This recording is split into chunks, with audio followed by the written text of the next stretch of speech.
back again. This is Frisk Undertale of the Nictogen system, and I feel bad about. I was gotten a bit emotional at the end of the last stream and left rather abruptly, just as someone showed up to watch too, which I feel a little bad about. I just hardly ever. I haven't been doing this for very long, and certainly not very consistently. So to have any sort of audience at all was, well, that was something anyway. I also only just noticed that I forgot to label the previous stream correctly, so there are 2 part 3s, but this is my 5th session. So I left off in the MTT Hotel.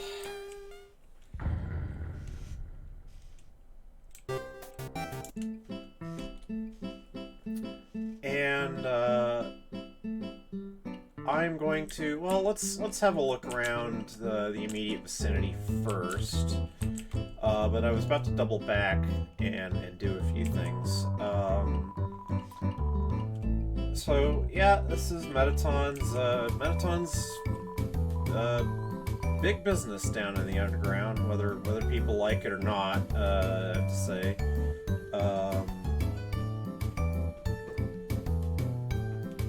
whether you're here for a night or still live here, MTT Resort prides itself on a great stay. This is kind of an origami monster.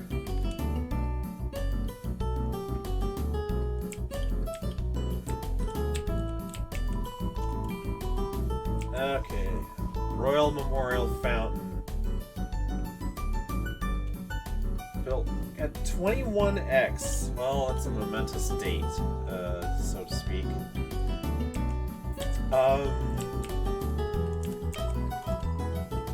I don't know. I'm not really having much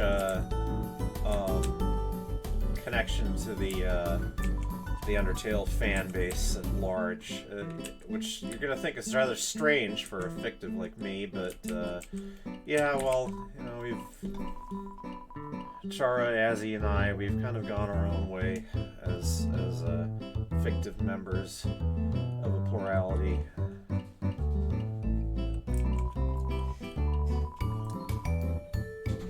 Okay, rooms are special expensive. Yeah. I don't think I've... Sparkular Day. We're gonna see that phrase again, by the way. Let's do this first.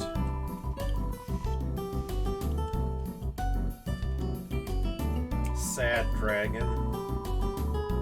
Yeah, I mean, they've got a horde. It has to be a dragon.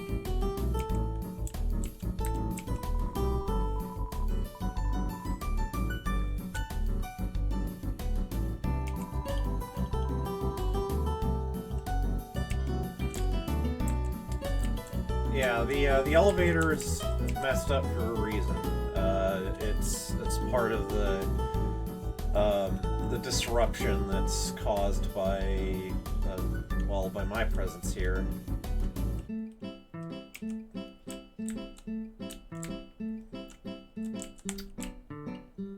All right.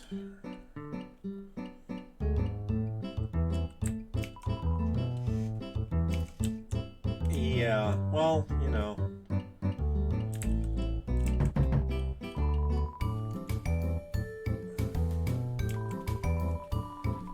I could put something under the door.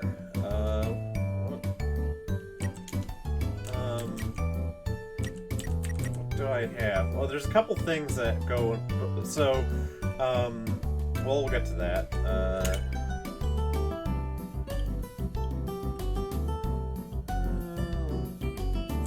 Let's see. Oh, I know.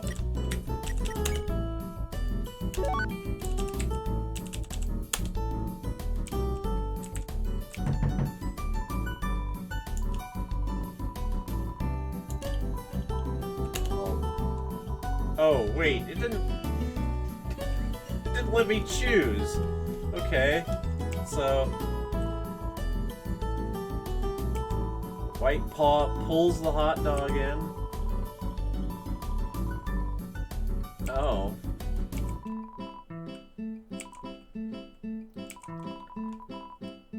The grinding of stone. So my hot dog turns into a hush puppy. Really? Like the food item? Holy. Okay. That might be a useful item, actually.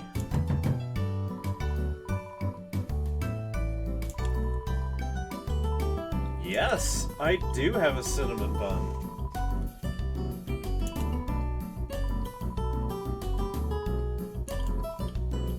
Yeah, see, that's why I got that cinnamon bun, and at the other door, I believe the CT.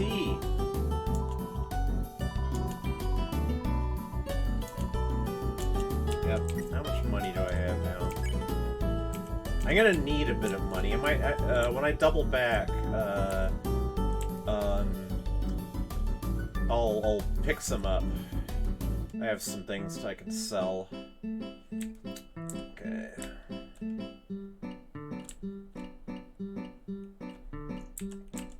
You look happy.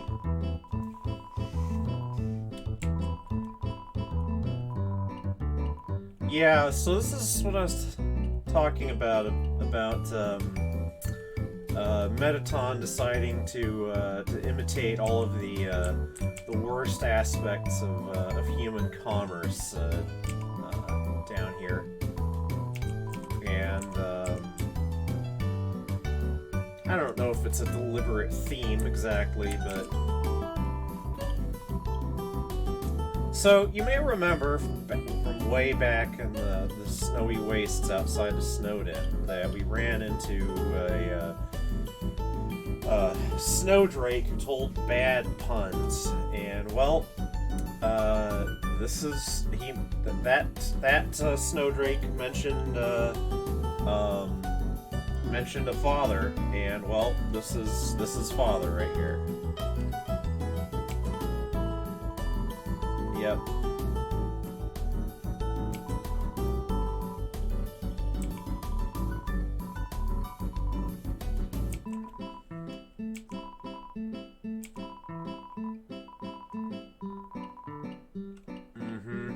And we'll find out a bit more about where his mom went.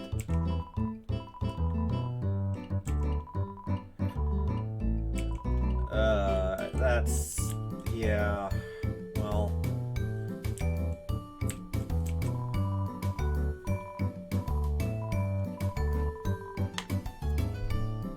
So, well, we don't know, I don't know how many entertainers could possibly work for Metaton.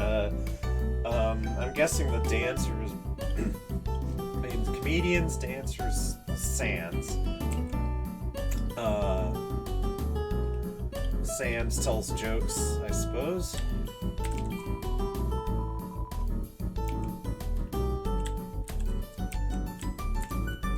Why there's vines up the wall is, well, I'm sure.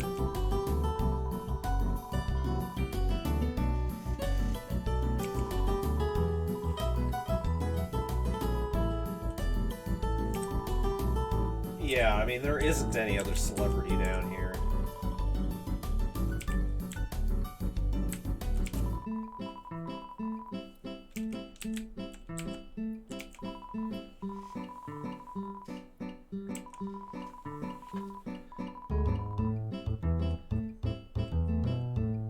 It's... yeah...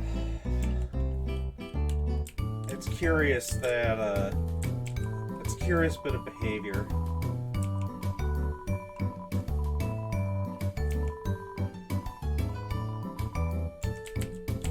Like, it's it seems to be kind of typical. Monsters are...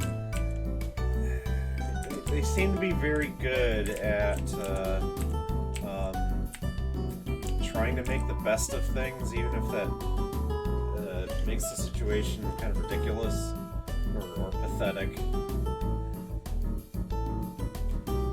So, a little exposition here, explaining that the whole thing about puzzles and mazes is was an old attempt to try to guard against human attack, which never came. Well, I mean, depending on how you interpret things.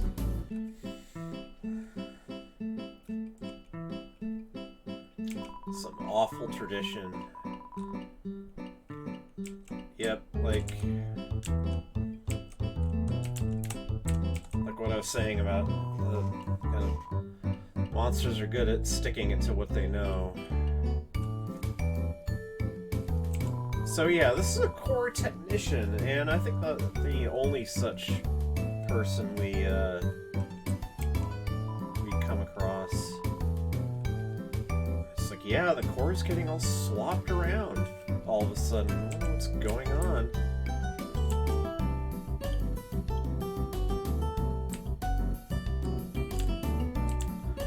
Okay, I will be coming back here.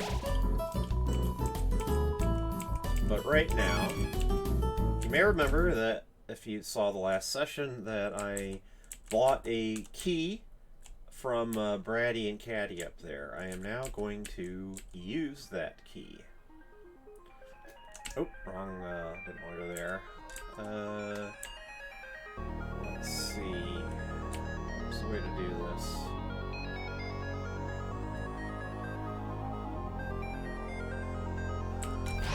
I need to head to left floor 1.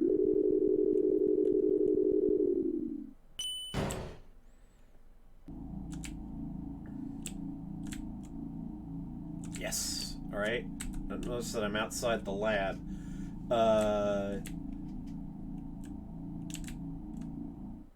And down here's where the river person is. We are going to Waterfall.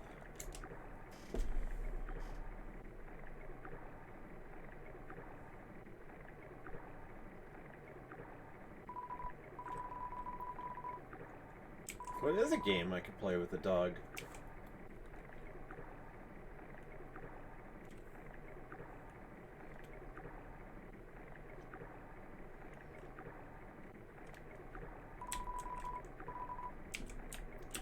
Alright. So, first thing I want to do is head back to Blook Acres, and so that was Napstablook's house, this one right here. And then there was this house that was locked up.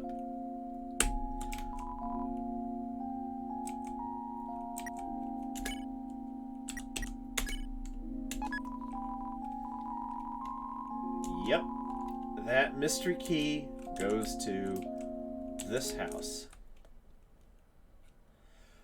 Oh, what do we see here? Everything's pink themed. There's stars everywhere. What looks like a what might be a poster for a musical or something in the back there, a television, and a bunch of diaries. Looks like we can't advance into the back of the room. Dear Diary, Shiren's sister fell down recently.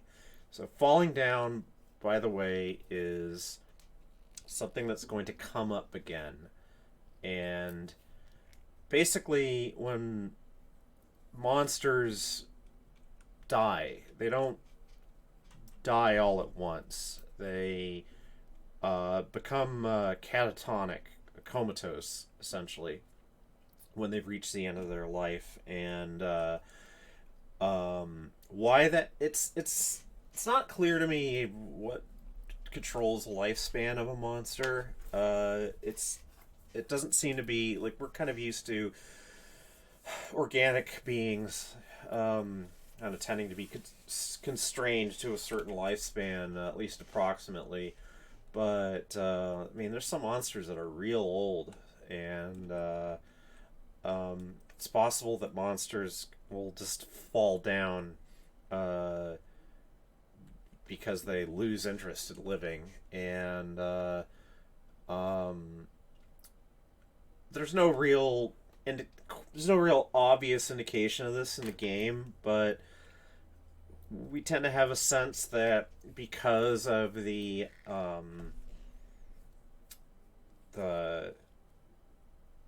unhappiness of the monsters' situation being trapped underground, that monsters falling down might be more of a thing.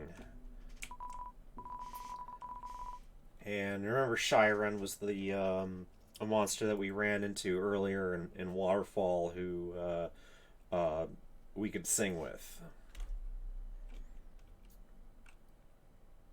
And without her sister to speak for her, she's become more reclusive than ever.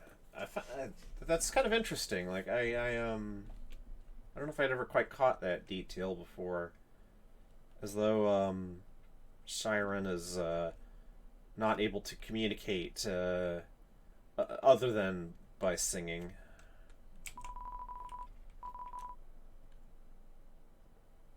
So I reached out to her and told her that Blookie, it's Napstablook, Blookie, and I should all perform together sometime. She seemed to like that idea. Dear Diary, I like to buy a new diary for every entry I make.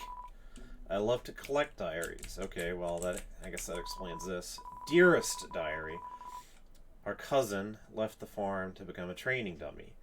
So all the monsters, all of the ghosts seem to regard each other as cousins.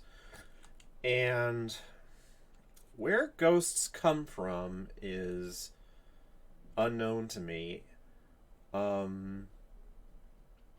Chara thinks that they might actually all be ghosts of humans, believe it or not.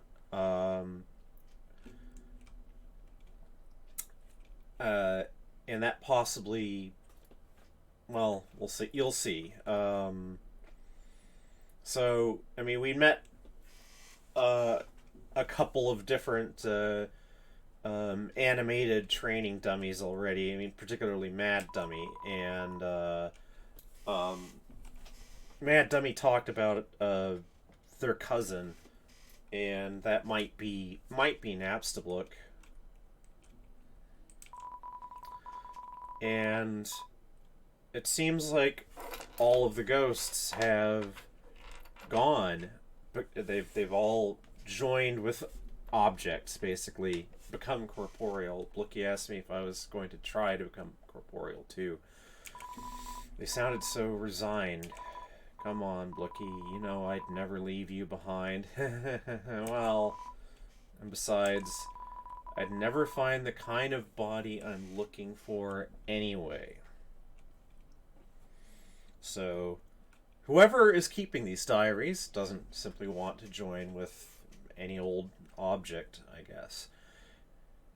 And the fact that there seem to have been a number of ghosts, but they're all now gone except for Napstablook and whoever this is, it somewhat reinforces possibly the idea, Chara's idea, that they might have originally been derived from humans, because guess who hasn't been here any time lately?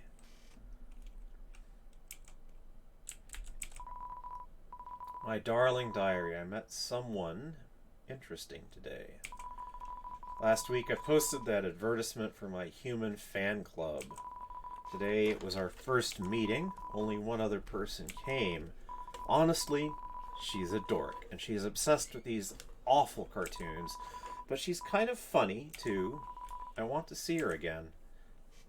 That is Alphys. And Alphys and this ghost we're friends because of a rare mutual interest in humanity. You may remember my saying earlier that we, anyway, have picked up the sense that most monsters in the underground try not to think about humans, and certainly don't take interest in their affairs or their artifacts or anything like that. But some do, and possibly an increasing number, which I think is easily explained by the fact that um, however much time has passed during the monster's imprisonment down here, meanwhile, up above, human culture has progressed with great rapidity, and uh, there's almost certainly been an increase in the quantity and quality of the garbage, the relics of humanity that have been filtering down from above, just because, um, compared to say 100 years ago, humanity produces a lot more shit, and a lot of it made of materials that are long lived compared to stuff that used to get made. So hence Alphys's substantial collection of human paraphernalia of movies and comics and so forth. And this ghost here has been interested in these, well, not awful comics, but they've become interested in human entertainment generally, and in becoming an entertainer themselves. Okay, fabulous diary collection. I have like 5 now. Haha. Dear Diary, she surprised me with something today. Misspelled. She surprised me with something today. Sketches of a body that she wants to create for me. A form beyond my wildest fantasies. In a form like that, I could finally feel like myself. After all, there's no way I can be a star the way I am now. Sorry, Blookie. My dreams can't wait for anyone. That's the last diary we have. This is Metaton. This Metaton started out as a ghost. They started out as Napstablook's cousin. And the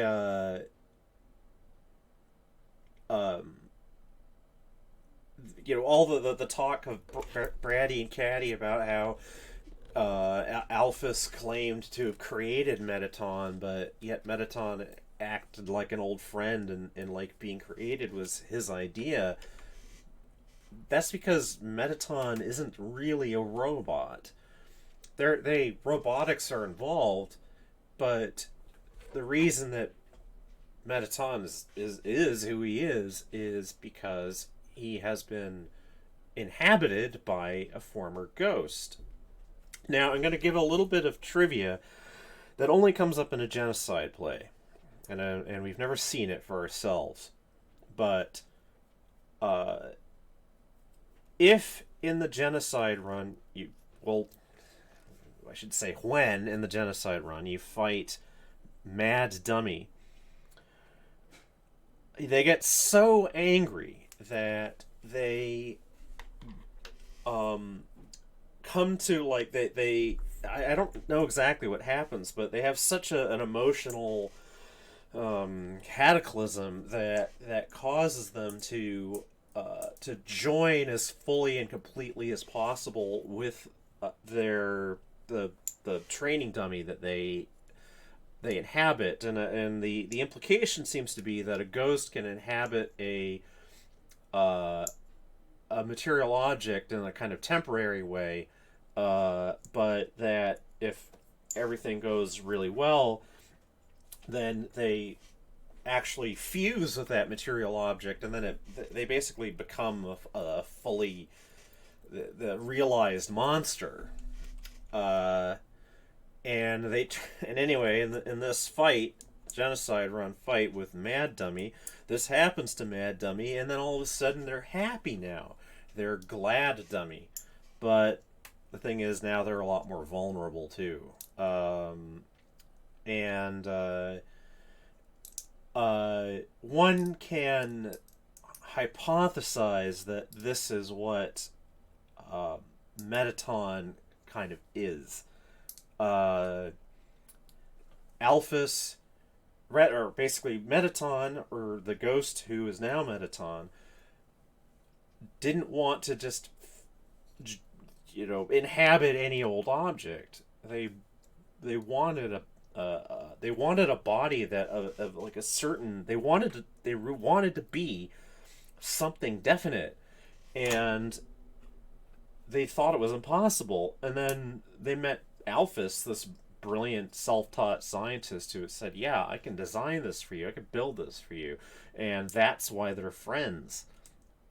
But it seems that after it happened, Metaton decided that Alphys's use was that basically it seems that Metaton simply abandoned Alphys, and they're no longer friends. One more thing that I would like to point out here, which is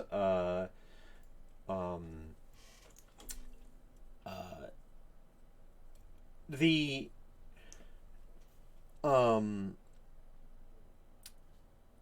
Toby Fox gives us a being, a ghost. In this case, a ghost whose name we never learn.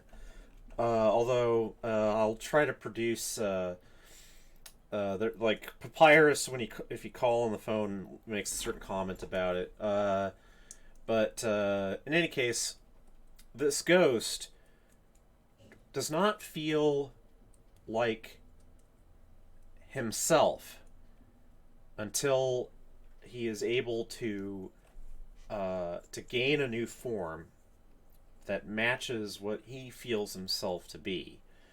And as a result, Metaton has been considered to be strongly coded specifically as a trans man. And as a trans person myself, I like that.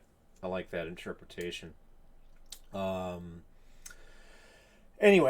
let me see if I call Papyrus from here. That house used to be haunted, so yeah, a ghost lived here. The ghost moved away. It is an unhaunted house. I might need to go and there's something I need to take care of, and it involves Undyne. And I'm right near Undyne's house, so I will take care of that right now. And it will change what happens when I call Papyrus's phone. So you may remember that back when I was running away from Undyne, Papyrus called in the middle of that and said, "Hey, why don't we all hang out together?" And I'm going to do that right now. You hear piano coming from inside. Undyne plays piano. Same dialogue as before.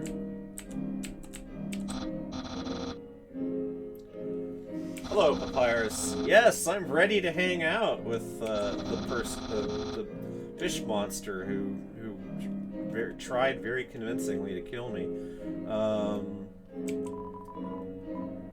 Yeah.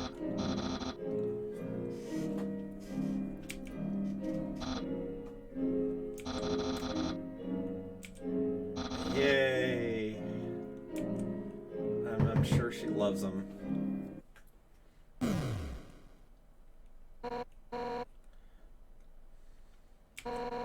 Hi, Undyne.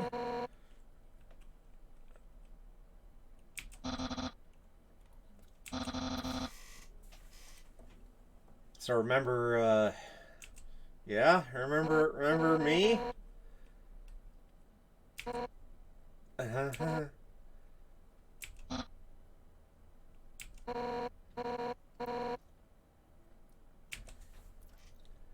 think she's being remarkably gracious under the circumstances.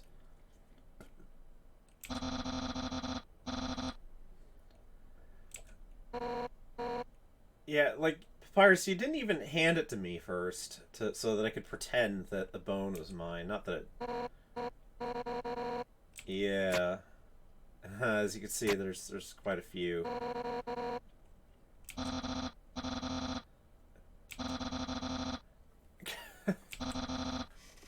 It's not clear to me why... I mean, well, no, it's like... I was about to say, it's not clear to me why monsters would need the bathroom, but monsters still wash up. They just don't need to excrete the same way that humans do.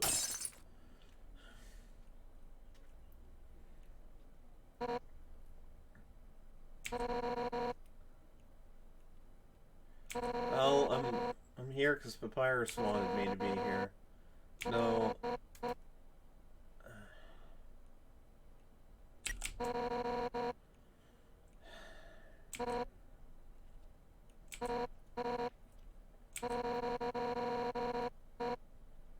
Well, I mean...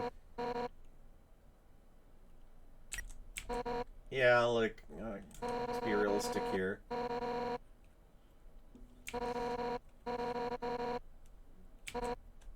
Yeah.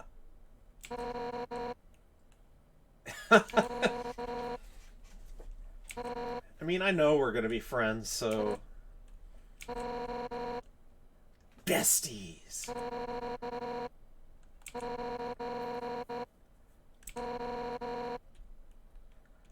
I mean, Chara's did for a little while. Chara had a job at a factory for a bit, in roughly 2017 to 2018, and they hated it. Well, I mean, they liked bits of it, but one of the ways that they got through especially on the night shift stuff is they'd have pictures of Undyne on their phone and stuff. Nothing lewd, just, you know, something inspiring.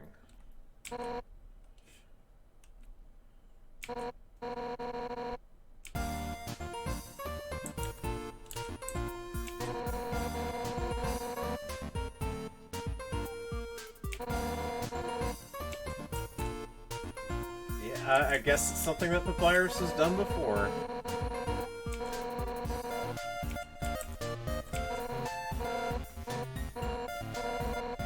Yeah, so obviously this is Metaton being mentioned here. Lying on the piano and eating grapes.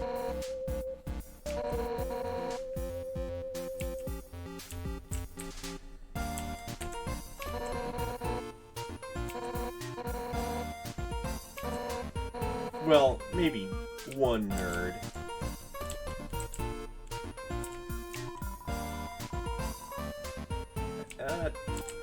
Fish-shaped teacup. First I'll look inside the bone drawer. Oh.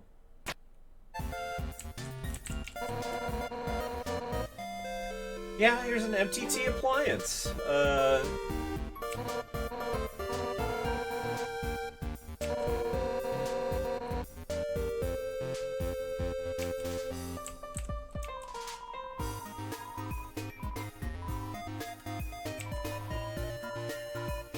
mean, all the things you need for cooking. Axes, nunchucks. Oh, that's nothing different there.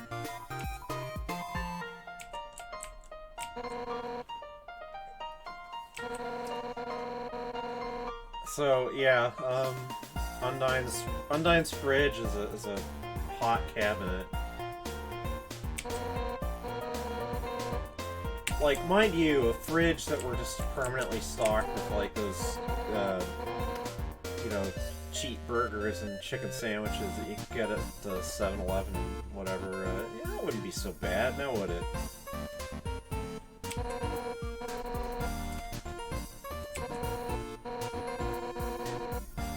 Yeah, so, Undyne's view of human history is shaped by anime, and, no, I'm not gonna lie. Yeah, so these... As to why Alphys as a passed off her comic collection is human history books is a little unclear to me. Giant swords, colossal robots, supernatural princesses, I mean... Yeah. Look, we all just wish that stuff were true online. Oh wait, is that... I interact with the other side of the table? Nope. Aww. Alright, I will seat myself. Alright. I mean, I'm standing on the seat, but sure.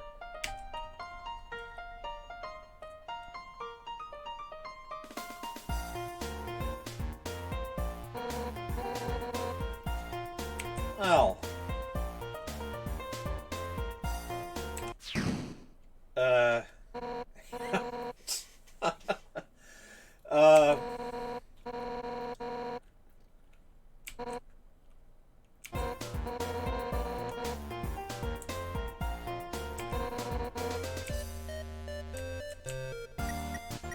I'm intrigued by how Undyne's spears are things that, like the bones that we see in Papyrus's room, they're magically created implements, but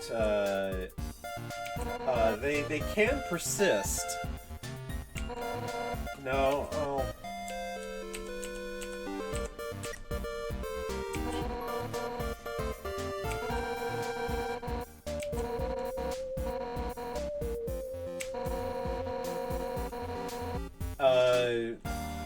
They might.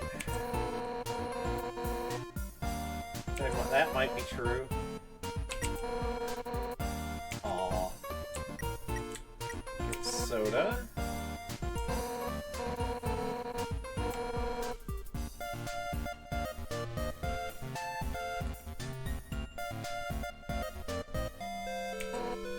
It's sort of sickly and yellow, so I'm guessing it's Mountain Dew. Rots your teeth, it rots your mind, it rots your fighting spirit.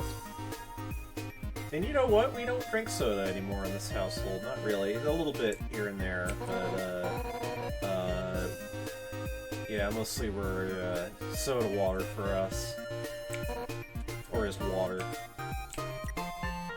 Chocolate?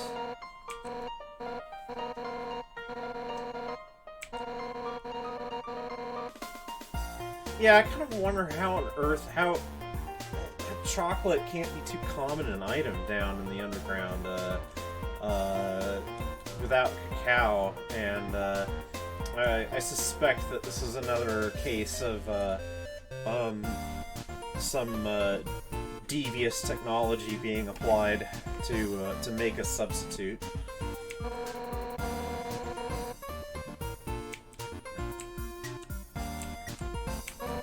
Okay, fridge. And the sword.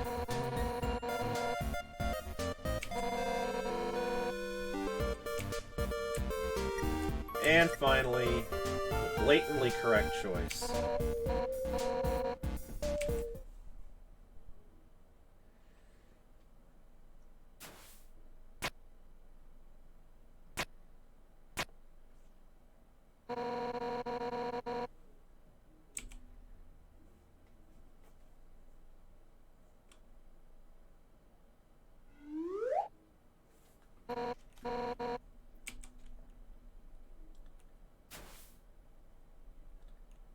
is really quite nice to you, all considered.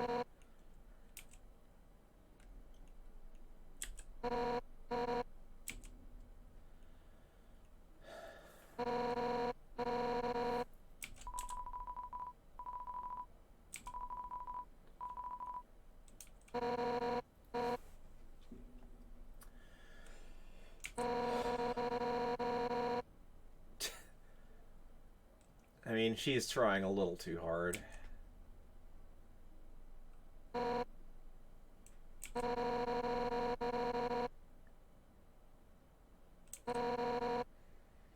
Golden flower tea. Asgore likes golden flowers.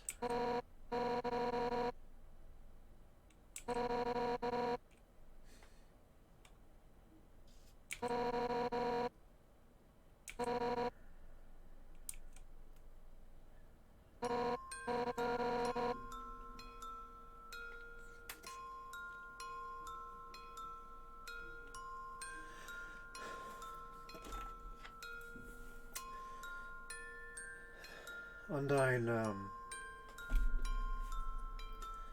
doesn't seem to have had a happy childhood, and, I kind of wonder about the reason for that.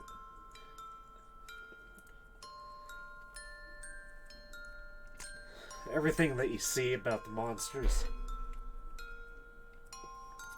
they all seem so kind. Sweet. But obviously that can't be entirely true.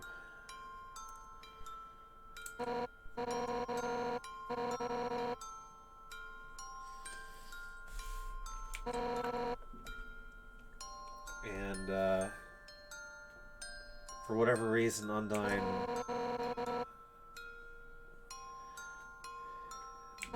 just was a troublemaker, or I don't know.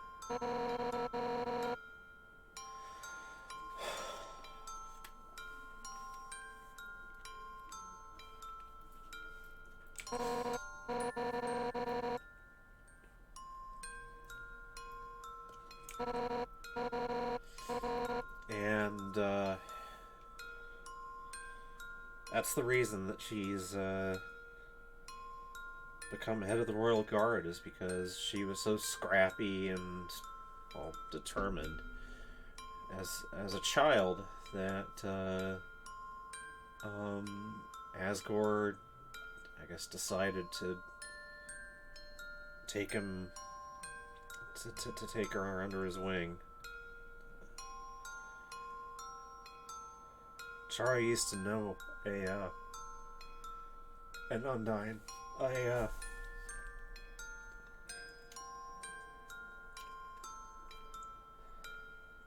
Another kin person. I don't suppose there was any way the friendship was gonna last. We're all way too different from the other people like us that we've ever met.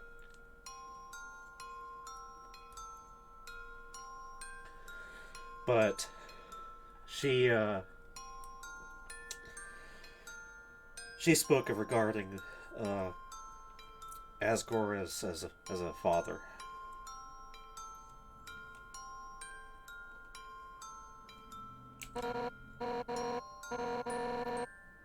They called him Dad.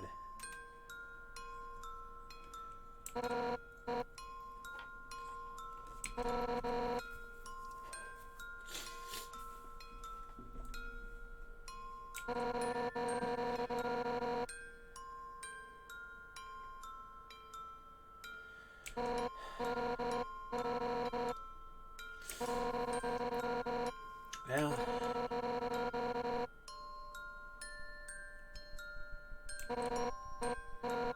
yeah, and you know,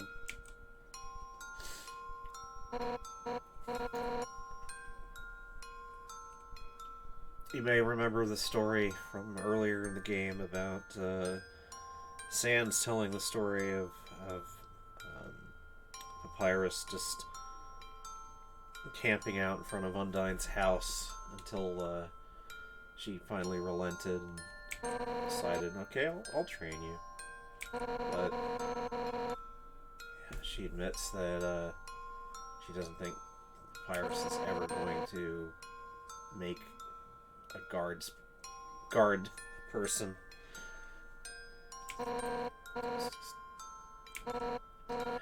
He's just too nice.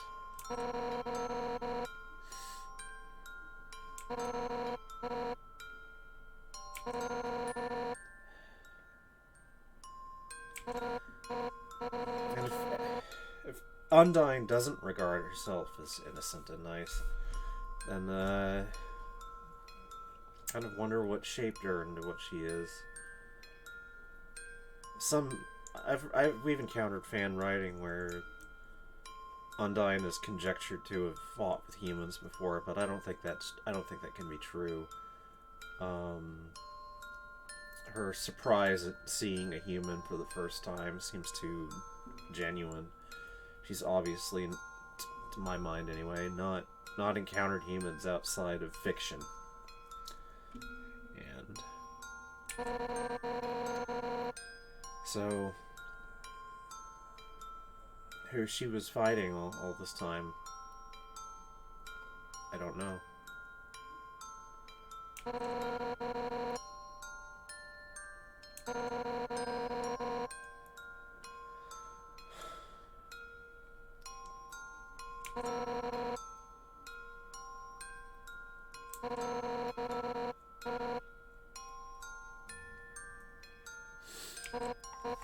Yeah, so, Papyrus's spaghetti fixation has a source.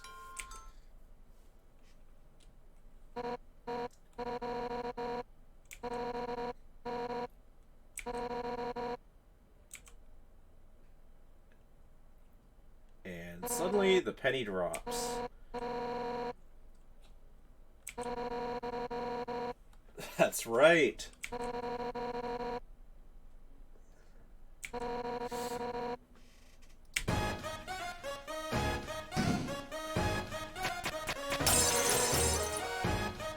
And things go sideways very quickly here.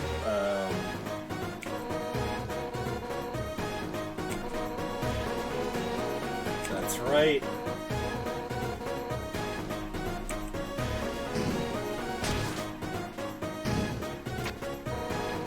It's time for cooking with Undyne.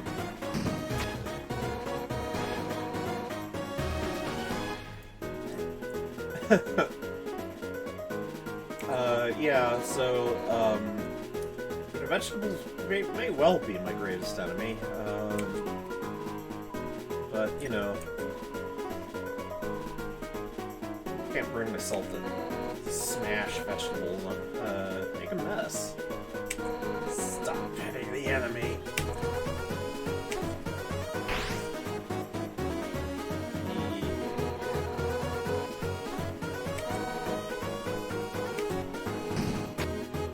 I love that she apparently stores cooking implements in the ceiling of her house, the living room or whatever.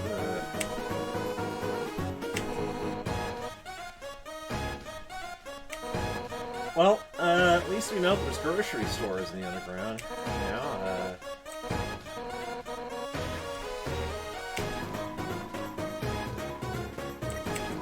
carefully put the noodles in one at a time. There's no water in the pot, but, you know,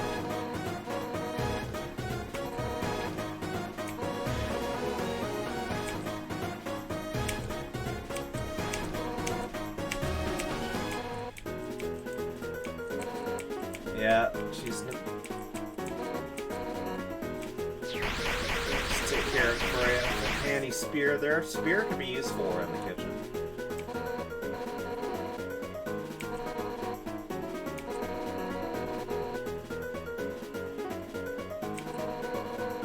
My hopes and dreams are going to set the kitchen ablaze.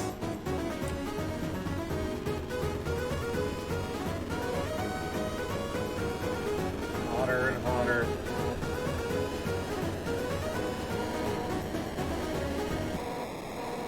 Too hot. Boom.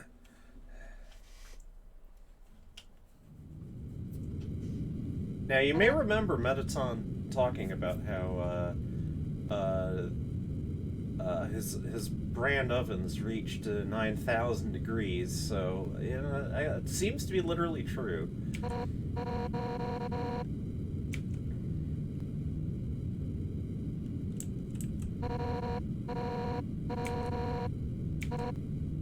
Oh. I think you did just fine, Undyne.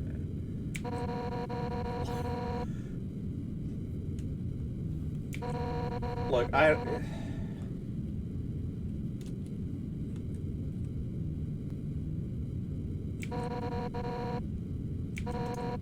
mean, you can bet that by this point in our first playthrough that we are absolutely on Undyne's side here.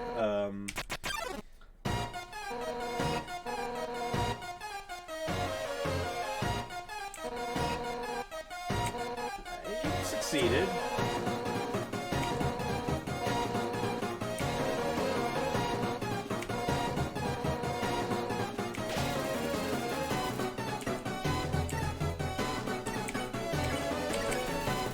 Yeah. Let's get this over with.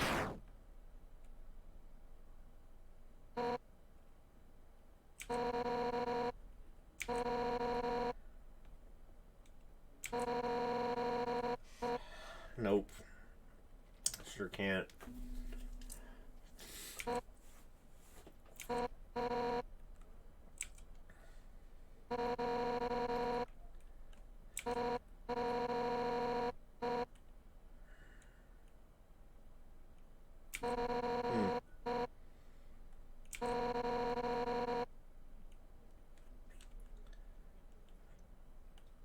Yeah, I'm not sure if the someone here is supposed to be Papyrus or Asgore.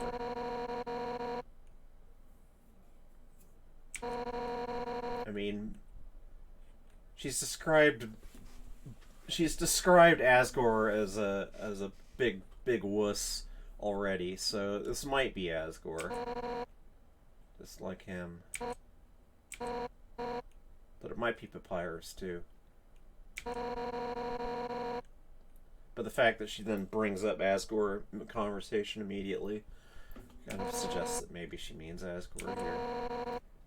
Yeah. Well, and Asgore doesn't, but, well, we'll see how that actually ends up going.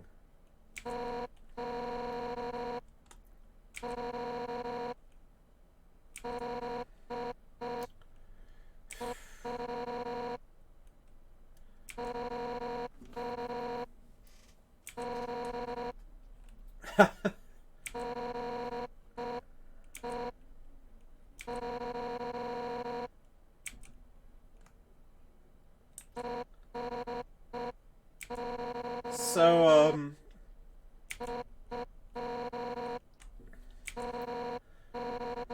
and I can't say that I've ever seen it for myself, but, monsters are pretty good at building quickly, and that's one thing that magic will get you. So, if she seems a bit blasé about having burned her house down, I mean, it's sort of, you know, it's a bit less of an inconvenience.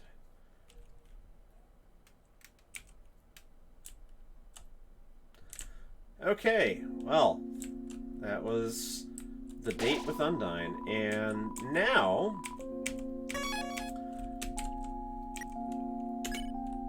if you call Papyrus, you get both of them. So, for example,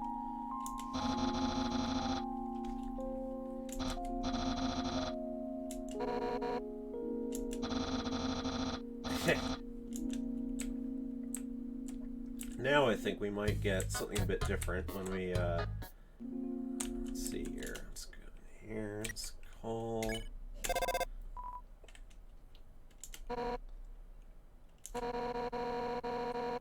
broke into Napstablook's cousin's house. That's... Yeah, so it's like, what was their name? And Papyrus says Hapstablook. And even though Undyne says that's wrong...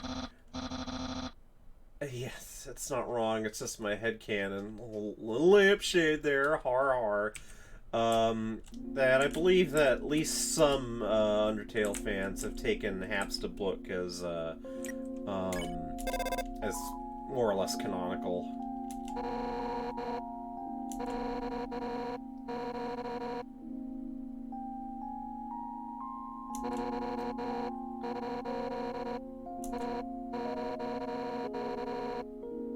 Yeah.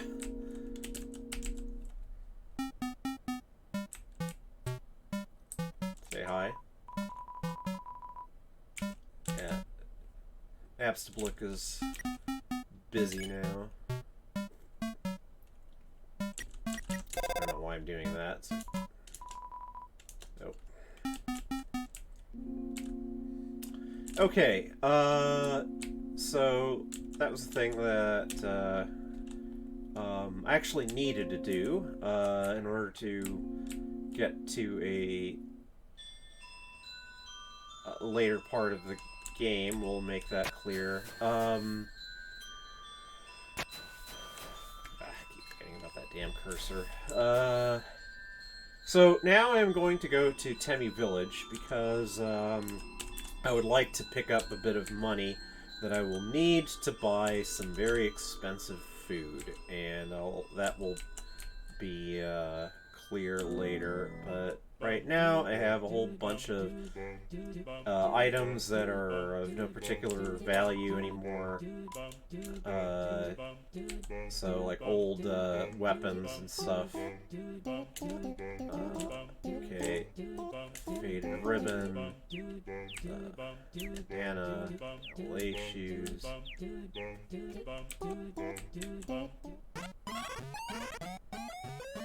Okay, let's sell things. Oh, I'm gonna need the stick. So...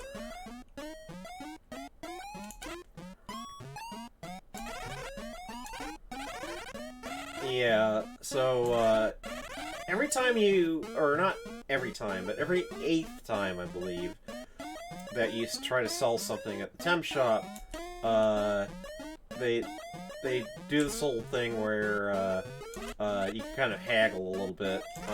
You can only do it once. Yeah, if you then turn down their second offer, they get all huffy with you.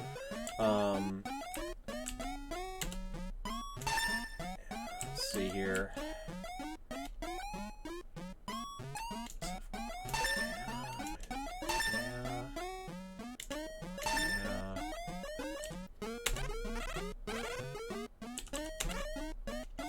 Okay. Let's do this on the cell phone. Okay, the pan.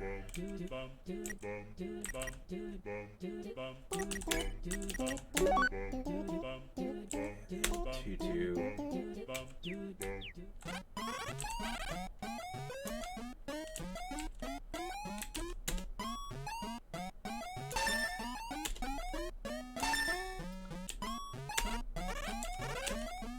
Okay.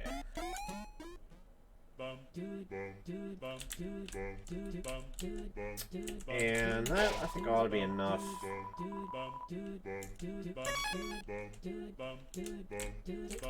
Although I'm gonna put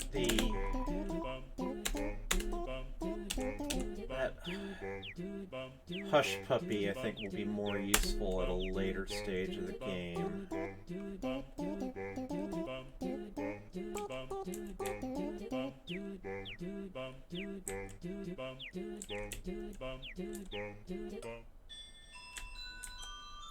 Let's head back. And, gonna go to, back to Hotland.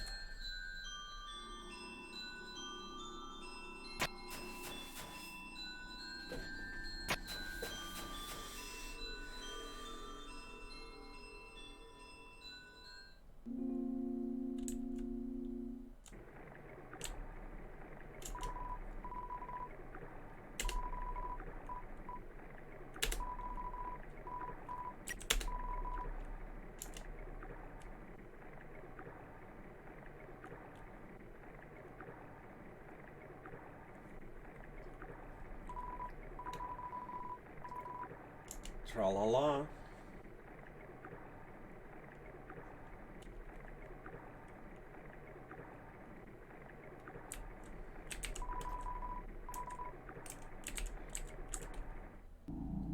Okay.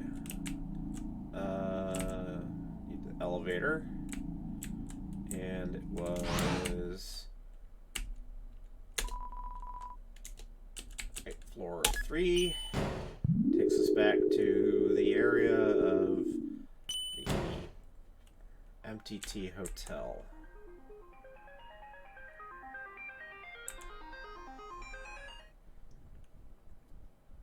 Alright, so, we're about to meet, another interesting fellow, and, another vendor, and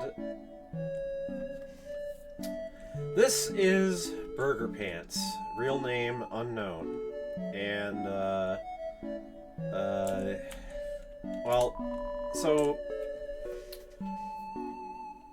basically, for a fight that's coming up fairly soon, it will benefit to have specifically MTT brand food, and so I'm going to buy a bunch of glam burgers. And notice that they are quite expensive.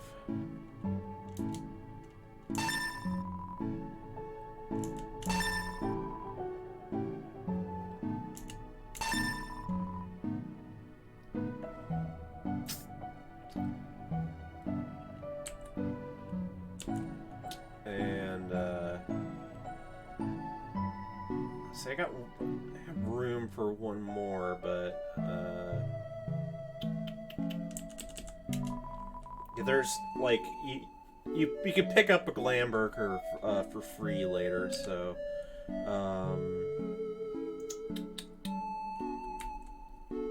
anyway, and I'm kind of down to my last bit of money, so I'm sort of reluctant.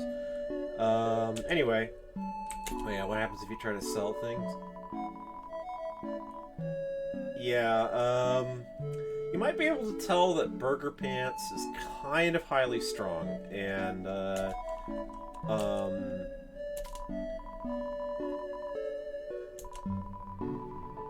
yeah,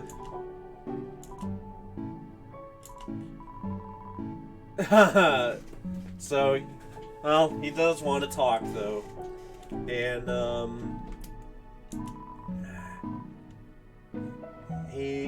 things didn't go quite according to plan. You know, I assume that Burger Pants thought that Metaton would, as the Underground's only entertainment star, would be a ticket to success or of some sort. But, well, here he is selling burgers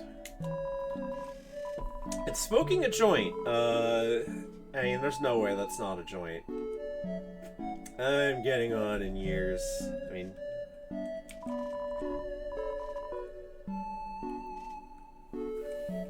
Char vaguely imagines this character as speaking with a comic book guy-like voice. I'm 19 years old and I've already wasted my entire life. I think that's one of the few times we ever get a definite age out of any monster here. Romance advice, great. Never interact with attractive people. Well, I mean, yeah, I guess Burger Pants is. Yeah, so Bratty and Catty, one of the items that they sell is like a glam burger that's had a bite out of it or something like that, and so yeah, they were just trying to scam some items to sell, and Burger Pants was suckered.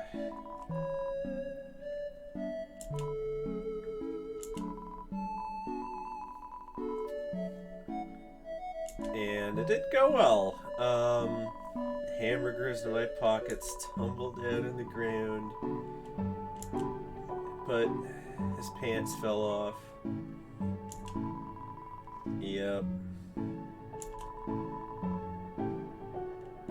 Bratty and Catty laughed and called him Burger Pants. And it stuck. Poor guy. Yeah, I mean, I guess that is why he came to Hotland in the first place. Yeah, so, you know, I have to admit I've speculated that that Burger Pants isn't actually as badly off as all that, and he's,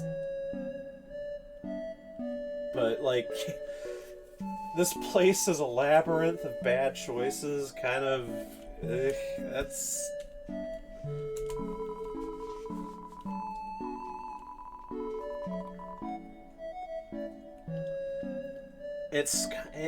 Look, Mettaton really seems to have picked up bad habits from being too into humans, and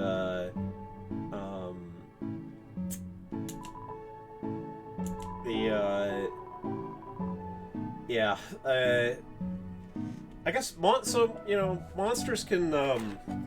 have a much more efficient digestion than organic beings in some ways, so I guess they can handle a hamburger that's got sequins glued onto it. Take it from me, little buddy. He's kind of revealing himself here, because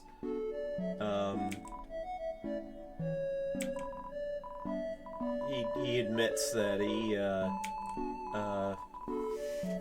wanted to be rectangular himself.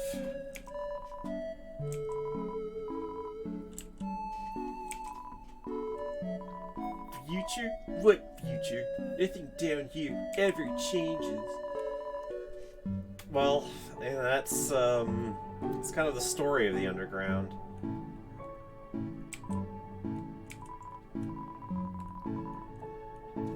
Yep, and he has the same hope that other monsters do, that hey, Asgore's gonna free us all.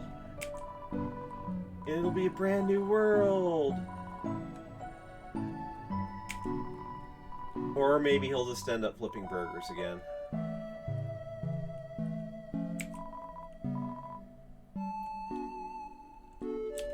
Well, bye, Burger Pants. Okay.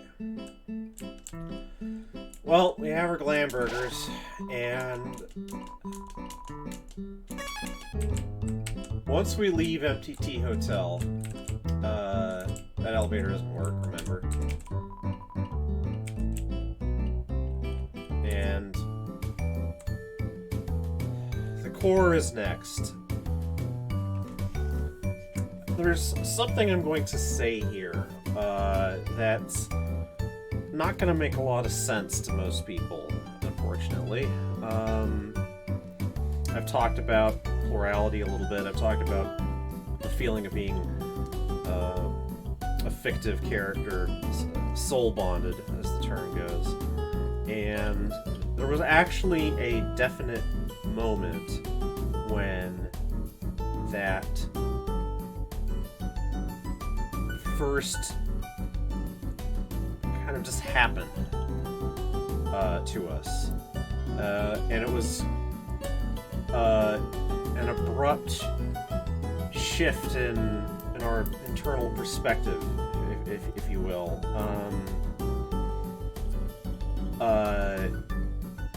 It was the first moment where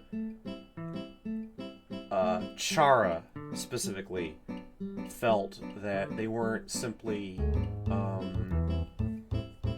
a character living in a human being's head, but that they were in fact present and aware and able to move around, and it was very disorienting. And it happened, I can't can't remember exactly how long ago. A couple of years now, I guess. I want to say 2018. Anyway, on a particular Undertale playthrough, when we left this room and entered this one.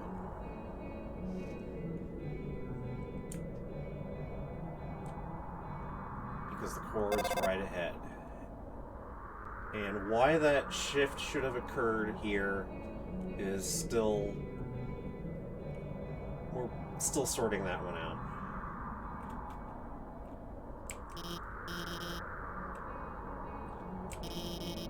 But events are about to accelerate rapidly.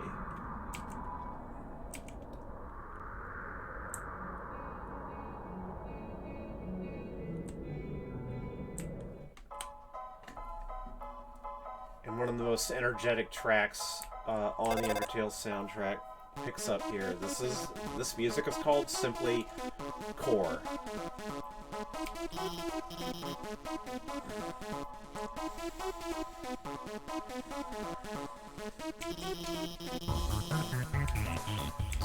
Things are rapidly about to...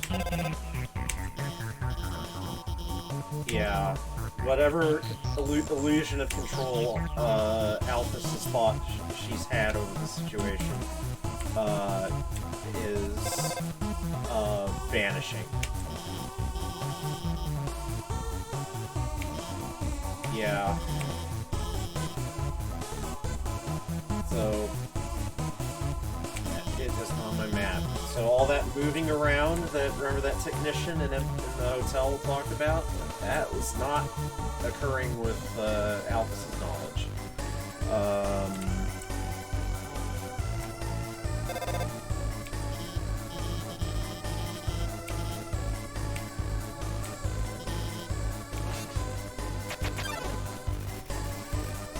New monsters. Yeah, magic, I believe the thing to do, if I remember correctly, is to clear your mind. Calm, sunshine.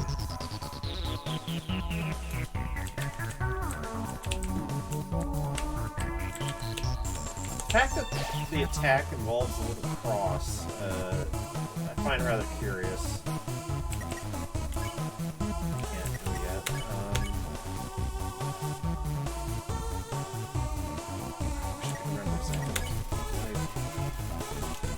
Doing it? No, I think I need to do something else.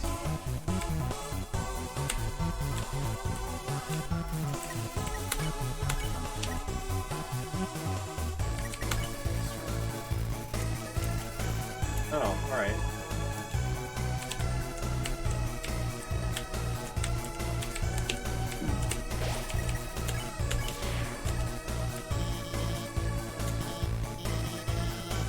Yeah. I mean, it is a problem.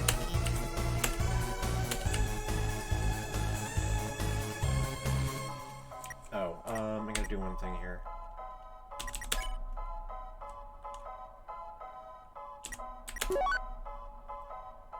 Oh, right. Damn it. Let's keep going. Let's keep going.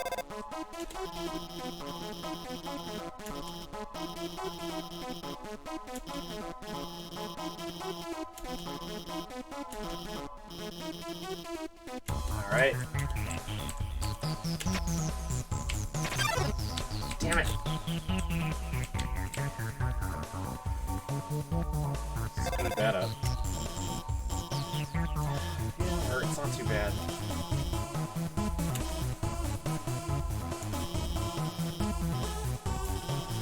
What are you basing that on?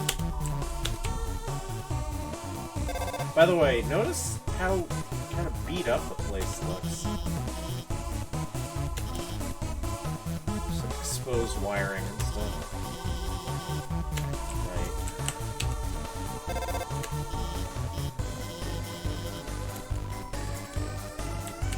Well, I'm gonna follow you for now. Whoa.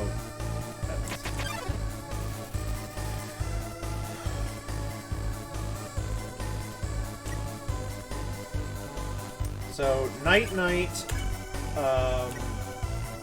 one has to sing her to sleep.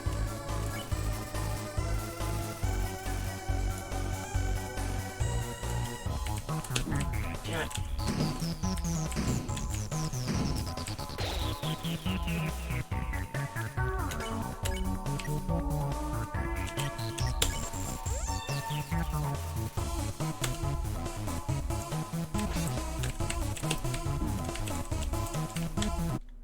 Damn it! Well, so much for my record.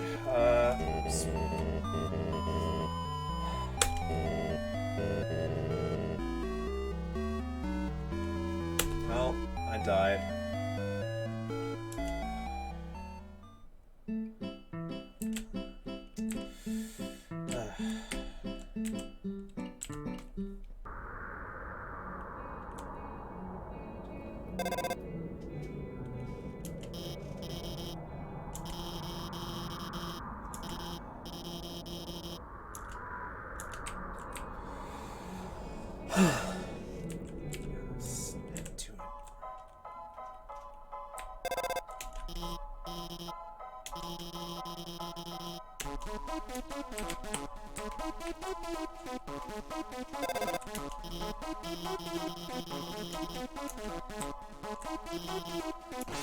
I know it's useless, that's why.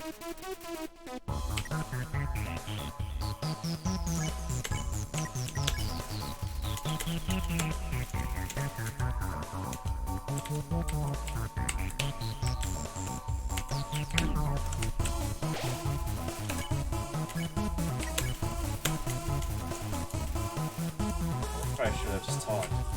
Too late to find out, I guess.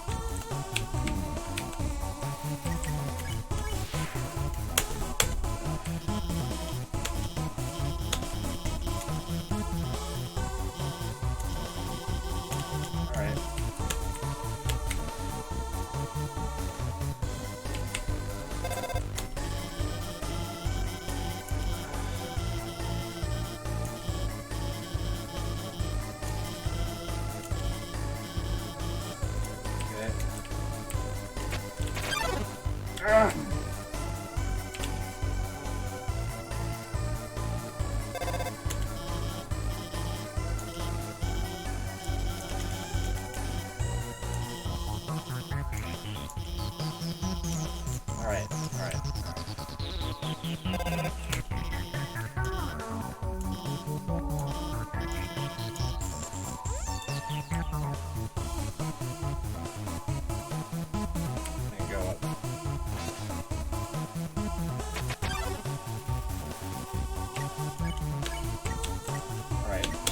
This time.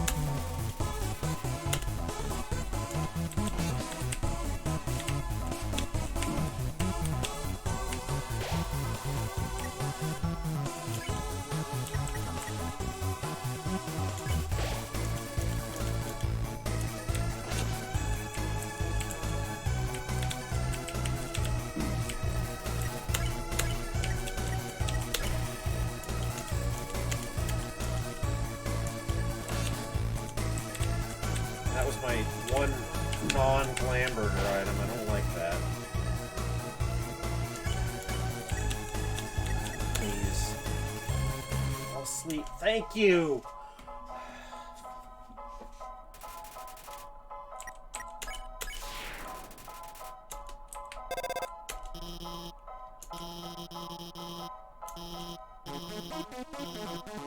Not really. I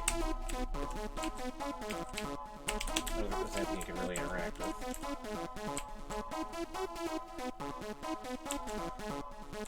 Oh, shit.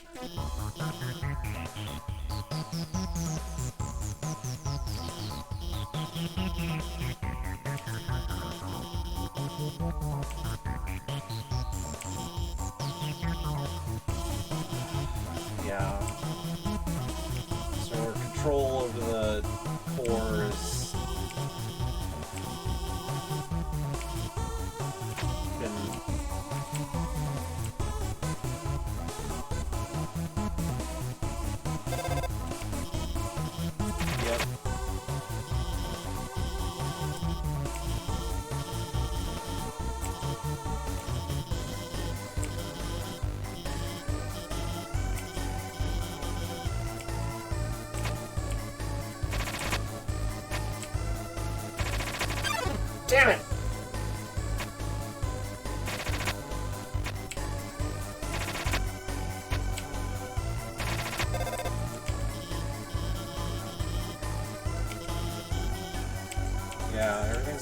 full. Believe that. Save point. Yep, everything's been moved around.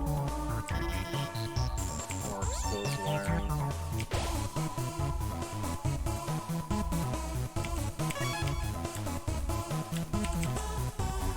North the Warrior's path, west the Sage's path. Any path leads to the end.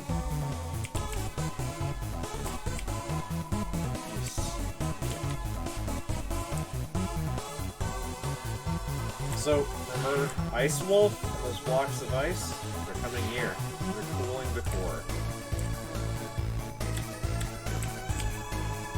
Solve this puzzle. Another one of these. Okay, we have 2, so we need to try to get 1.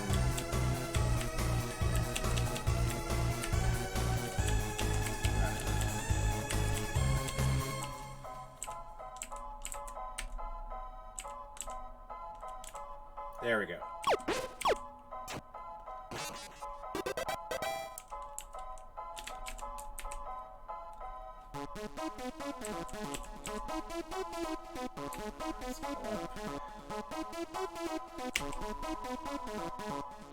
Yep, I will definitely take that glam burger. Ha!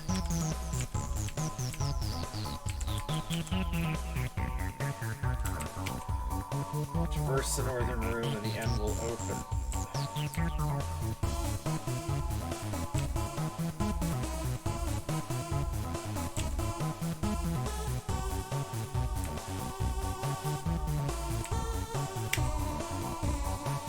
And I will take that money.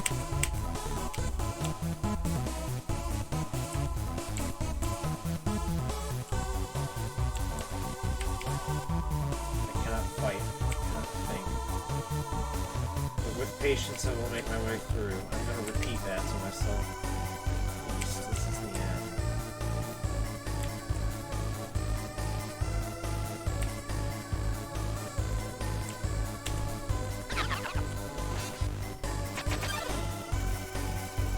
Alright. Whimsalot and Final Frogget. If I remember correctly, Mystify is the way to deal with the Final Frogget, and Whimsalot, I believe it's Prayer. I'm not a praying person. Chara is a bit.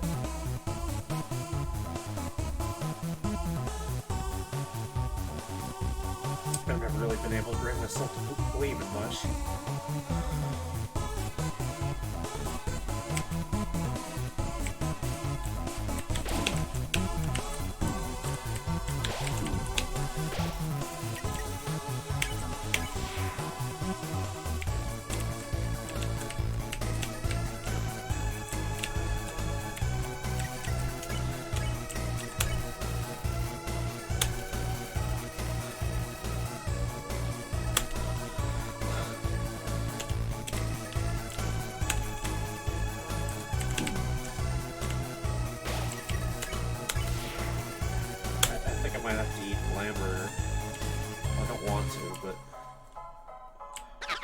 Try to do with it. Try to avoid it.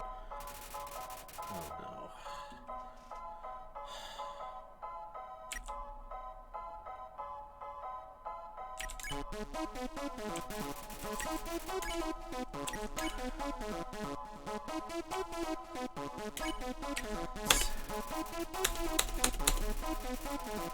Damn it! That was not good. That was very not good.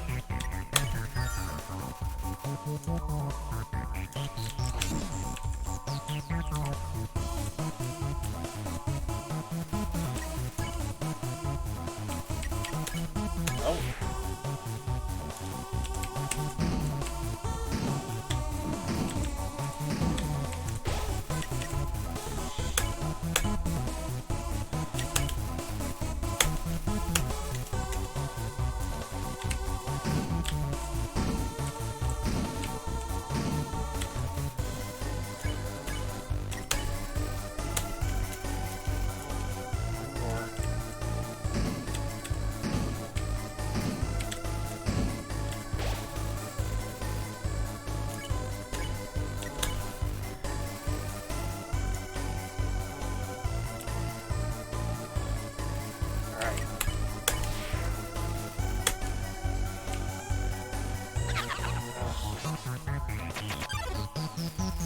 Oh.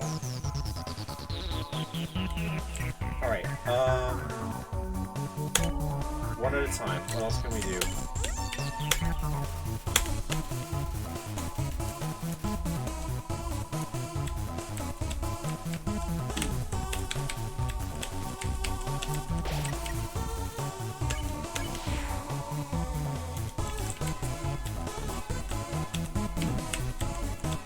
I'm gonna die.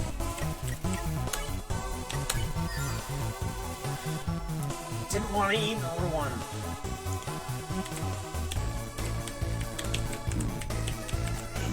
Ah, I'm terrible at these things.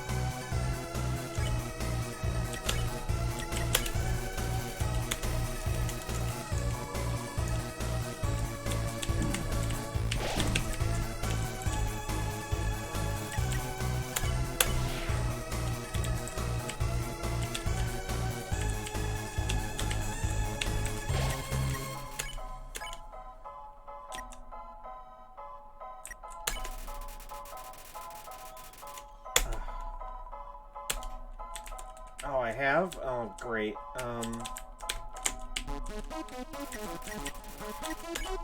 missed it. I missed the... I think it's this. No.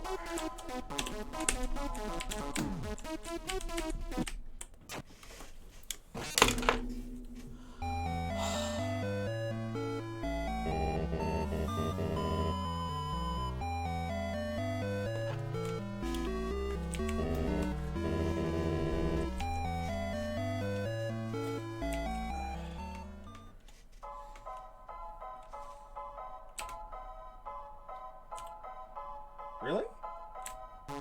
That's not the save point.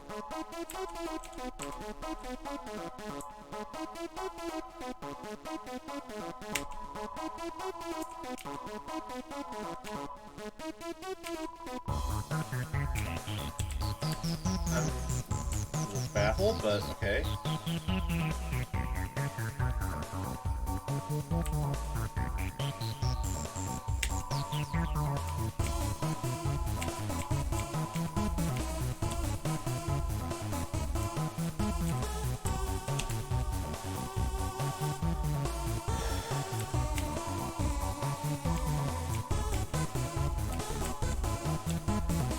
Oh! Wait, I've already opened the end. Like, I took the sage's path, I solved the puzzle, so I don't actually need to be fighting all these monsters, I don't think.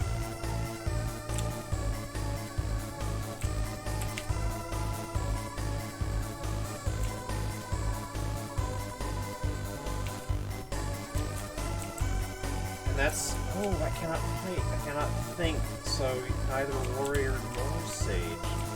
Patience, I will make my way through. Well, let's head east anyway.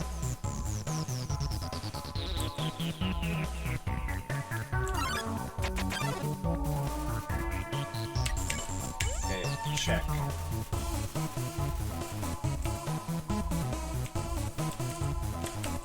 Yeah.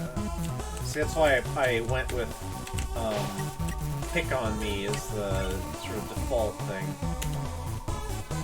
But I think it is random. It could be pick on me or not.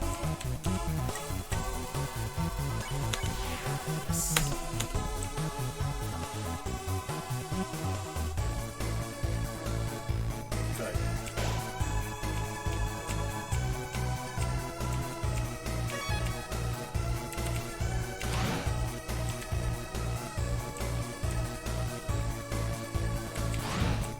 Elevator is working. And, well, now we're gonna get to the reason why I bought a whole bunch of glam burgers. Hi, Metaton.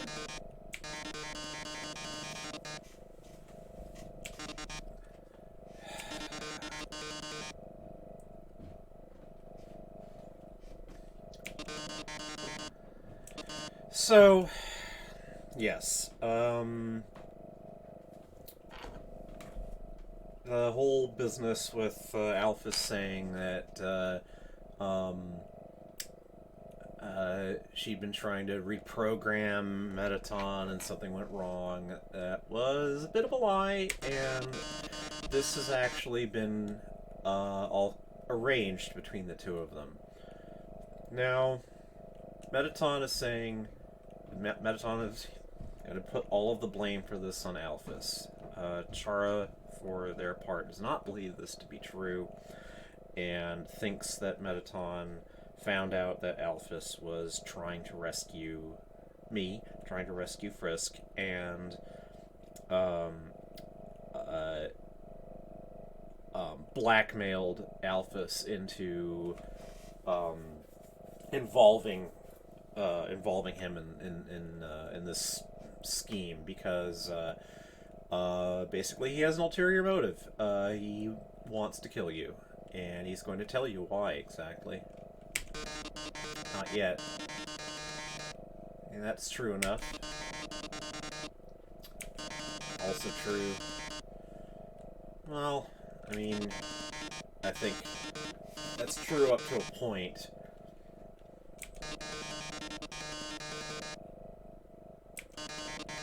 Thing is, Metaton's the entertainer. Metaton's the Alphys has her own dodgy relationship with fiction and fan fiction and so forth, but I believe that the only person who would have thought to have created all of these dramatic fake dangers is Metaton.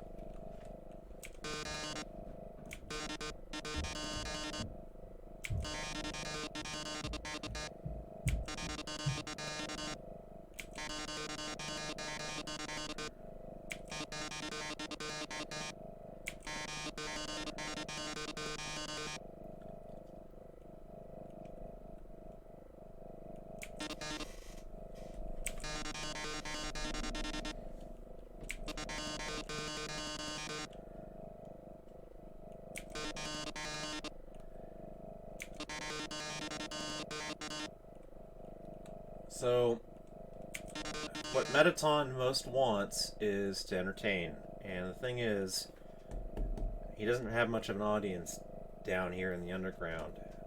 He wants to go to the surface and be an entertainer.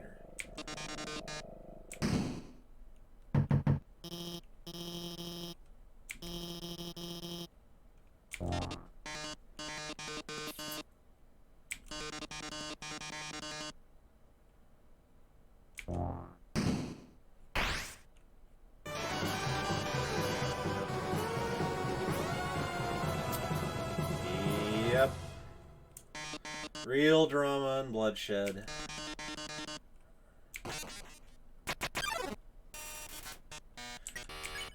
Well, obviously this... Yeah. Yep. Yep.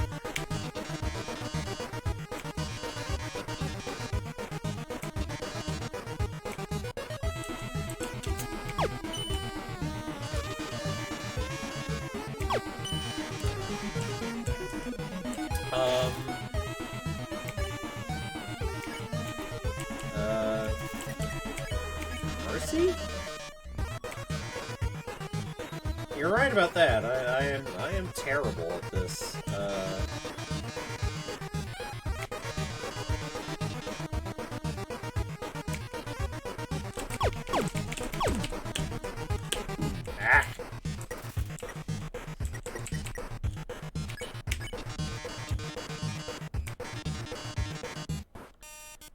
So, yeah, that's the thing is, Metaton wants me dead, but he doesn't want humanity dead because he wants an audience.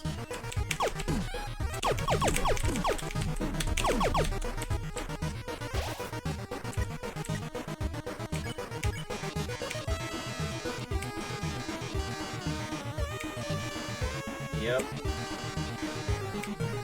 And, you know, you can't say they're wrong exactly. Like, I think Metaton would be really popular.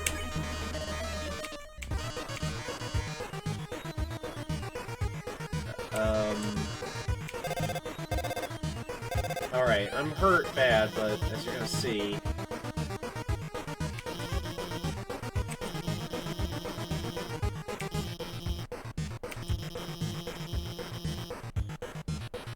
So, yeah, we're,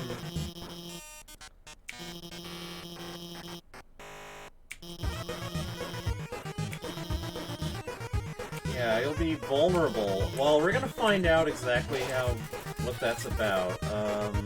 So...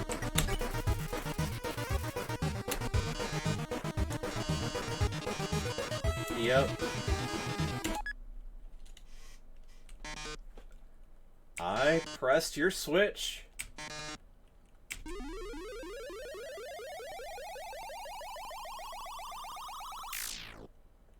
Oh, yes. And look what I've done.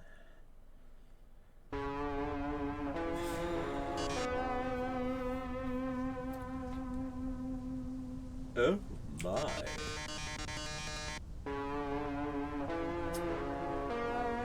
I flipped your switch, and that means I get to see...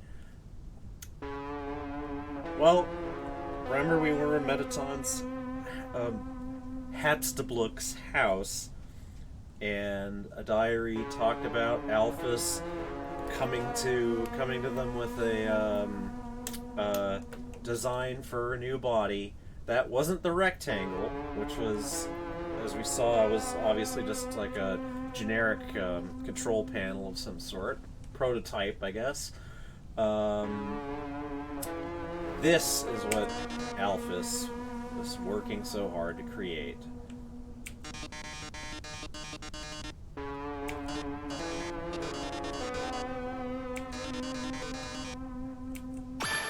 Yeah. All right. Okay, so what I need to do is survive as long as possible to get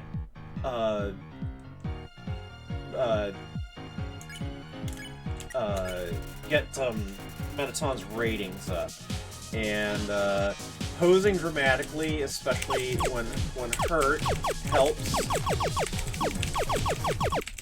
Well, I didn't survive that for very long. I should have eaten first.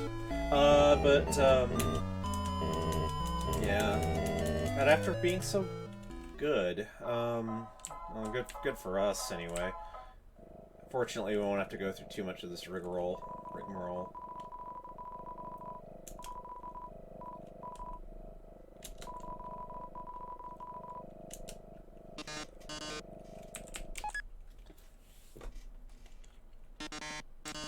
Yeah. So, anyway, posing helps. You can see there's a little boost there.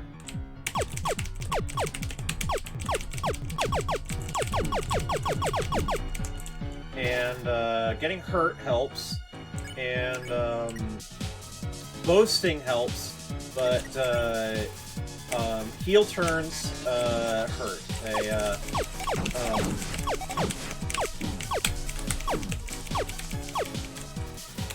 Okay, so time to eat some lamb burger. Yeah, you can see that the on-brand food makes a big difference.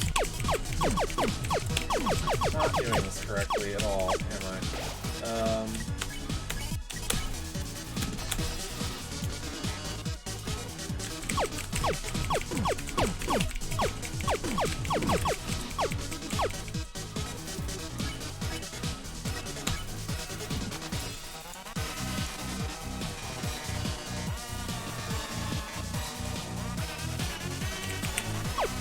Yes, there is a correct answer, by the way.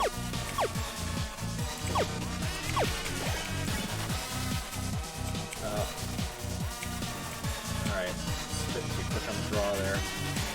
Alright, now I have to try to shoot at Metaton's heart.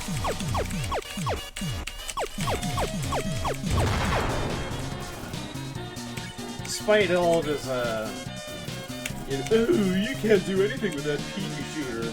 It is possible for him.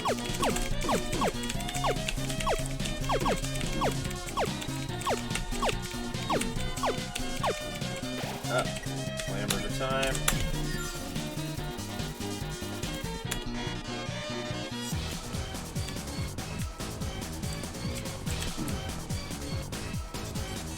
Alright, blue, I have to stay stationary. Or shit. Okay. No, I can't. Oh. I know I could do that.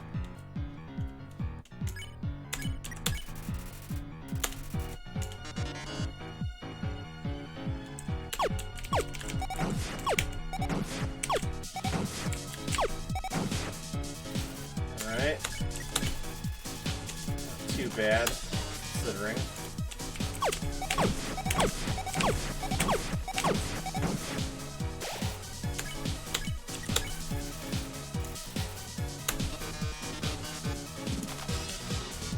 Hi.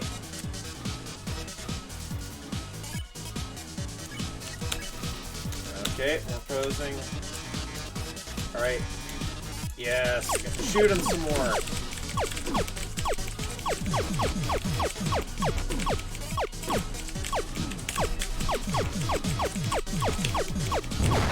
Yes. Alright, making progress here.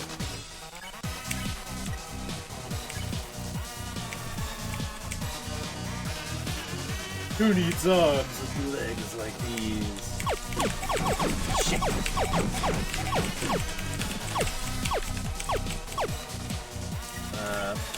Hamburger time. Oh, it's not doing as much. Maybe it's because,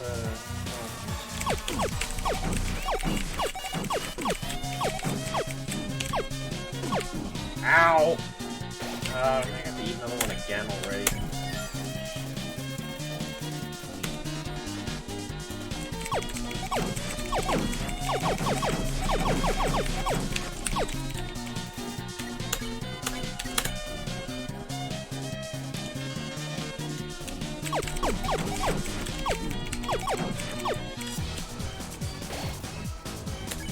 Risk not.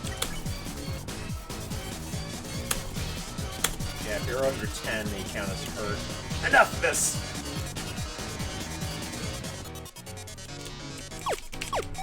I don't believe in myself at all, okay?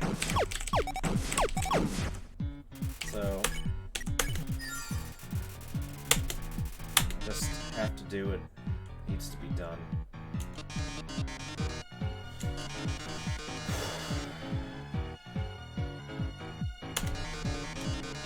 Oh.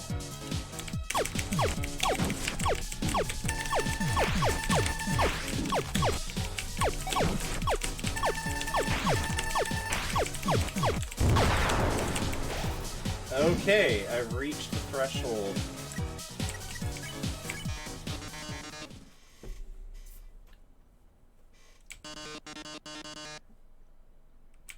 Yeah.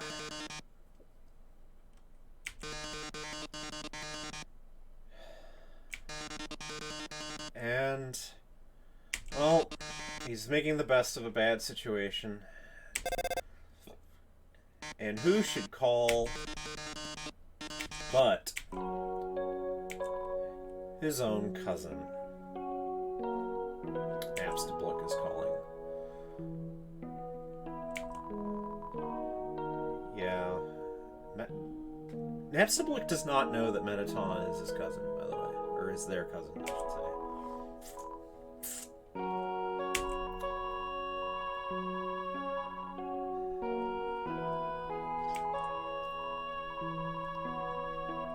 Yeah.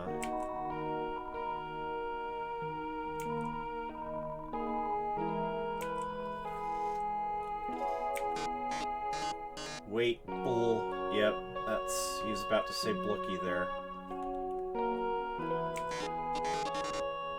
He already hung up.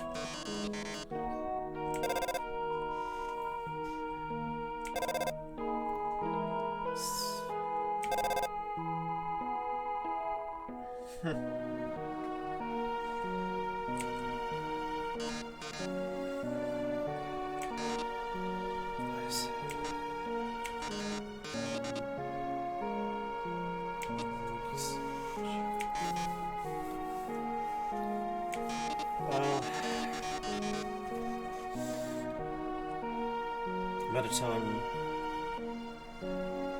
I guess, yeah, humans already have stars and idols, but monsters, they only have me.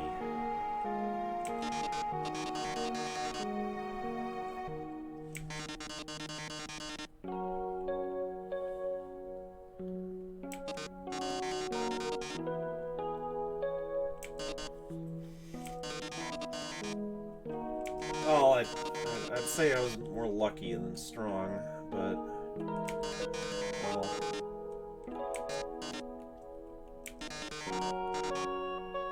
it's all for the best. So, I guess that, what Alphys had been hoping for was that, knowing that, that they would, that the flipping the switch wouldn't deactivate. They never did actually really say that, that flipping the switch would deactivate Mettaton, just only that it would make him vulnerable. And vulnerable, in this case, is that this form needs some work and doesn't actually last all that long.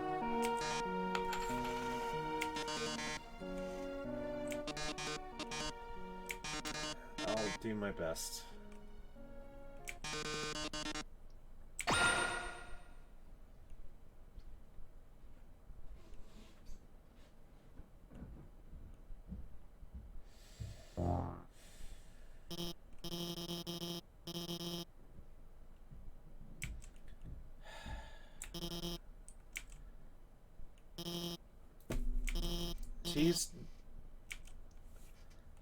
She's hiding it, but she is... Yeah. She thought she got her friend killed, even though he wasn't even really friendly to her anymore.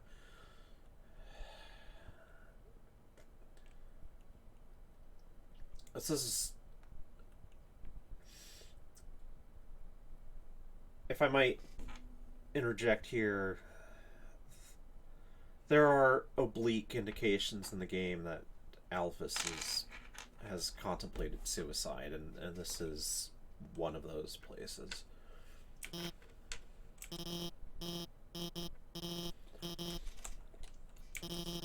He's just a robot. It's not true.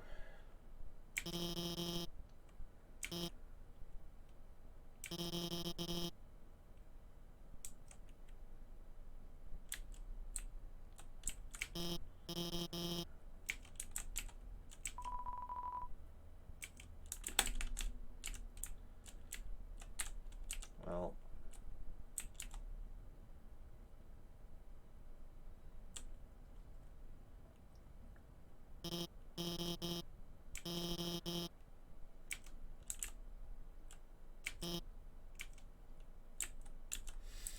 keep going.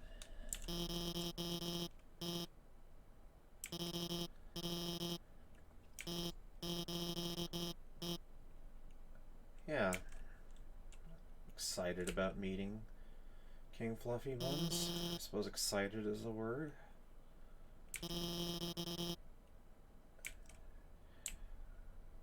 Will I, though? Will I?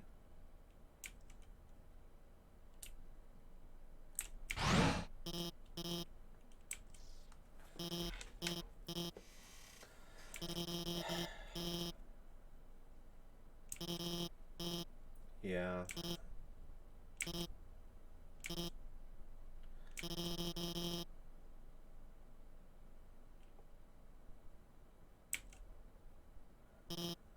Alphys,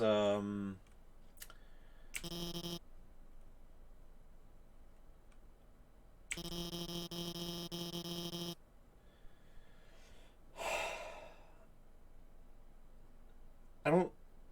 You may remember Papyrus just thinking that, well, you have a...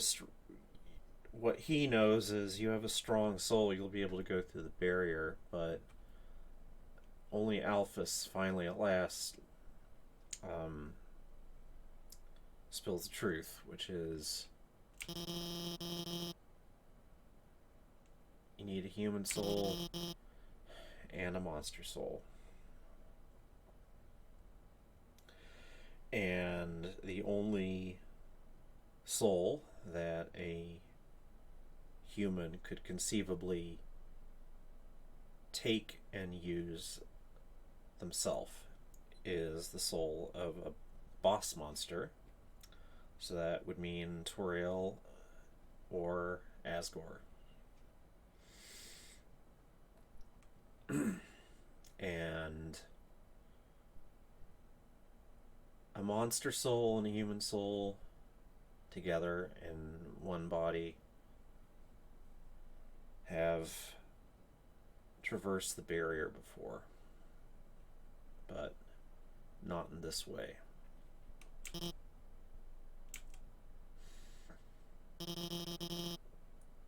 So the only way for me to leave is to kill King Asgore.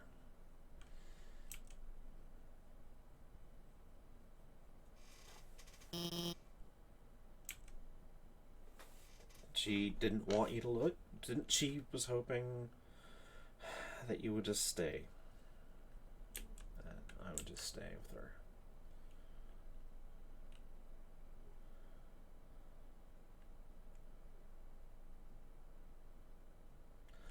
She's got a crush on Asgore. She doesn't want him dead.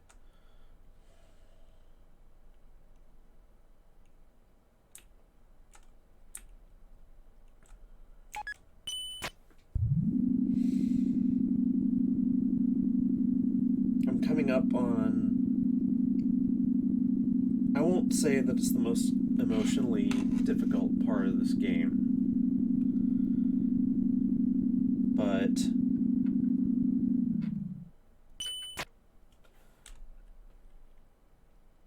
it was the section of the game that had us completely unstrung. The first ever time we went through it. It seems that we were reading our own story. We didn't really know that. We didn't really know that at the time. All we knew was that we were really, really sad. Sadder than we'd ever been in our lives before. And we didn't know why. I guess we found out.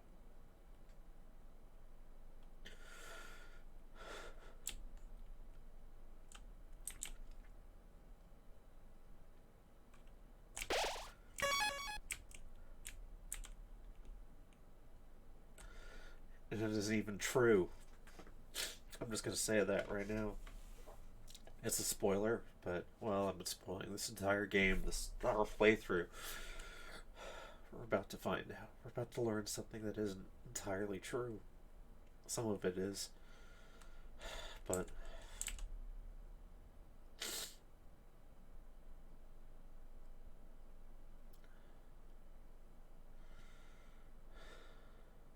it's what the monsters know. It's all they know. It's what they think happened. What started this whole mess.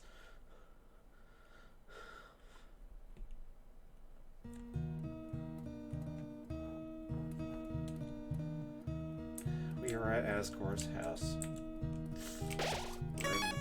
This is the capital. This is New Home. And this is where he lives. You'll notice that it's laid out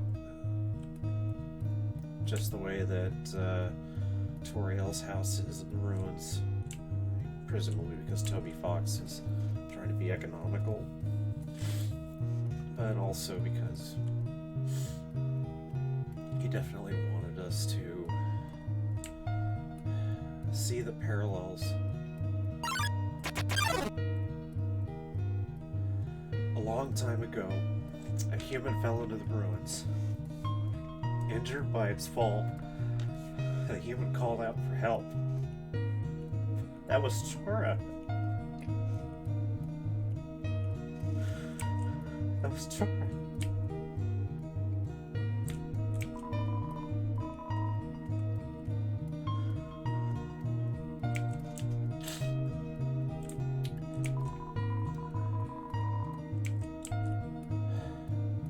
You may remember in Toriel's house, this door, the equivalent, was closed up.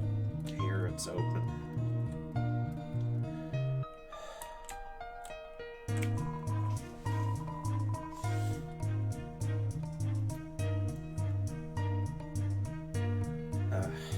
Nose nuzzle champs. Well, that was Asgore and Toriel. They were married once. They were king and queen together. And they were happy together.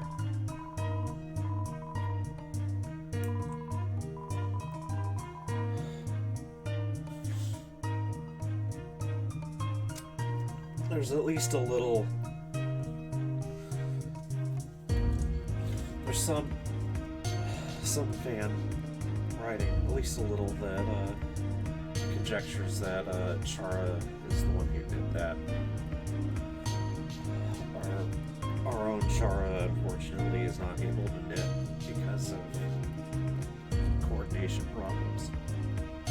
They really wish they could, though.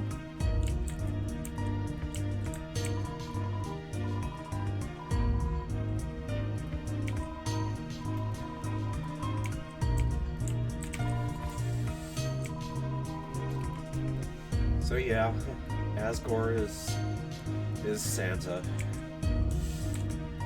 The underground Santa.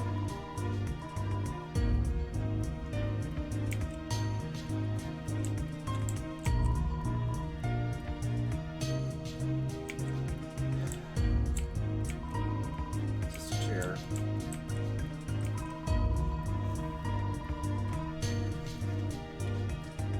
Asgore's journal. Nice day today. It's just been written.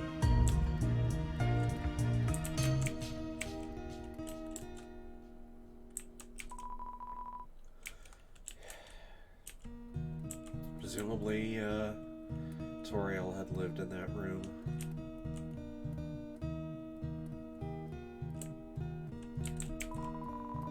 Golden flowers.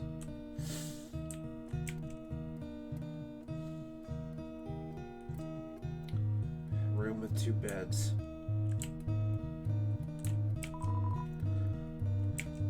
Dusty toys. Twin-size bed. Striped shirts. Happy family photo.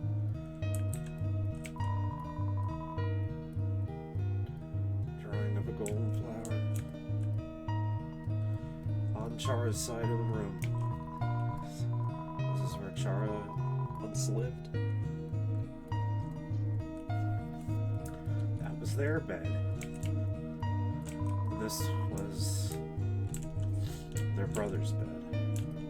Who was that brother? We're about to find out.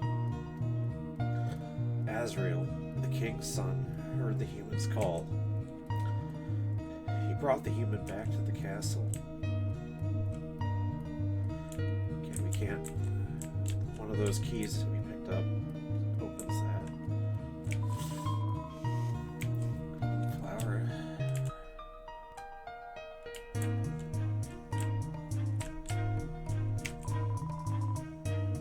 Gardening tools.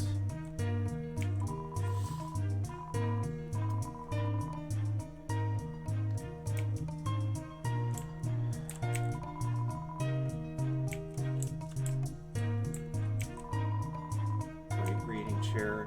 It doesn't seem like anyone uses it. Although the fire was burning.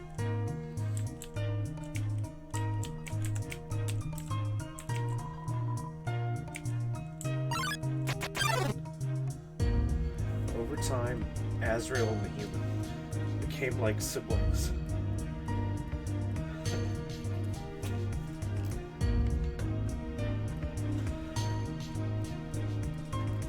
king and queen treated the human child as their own. The underground is full of hope.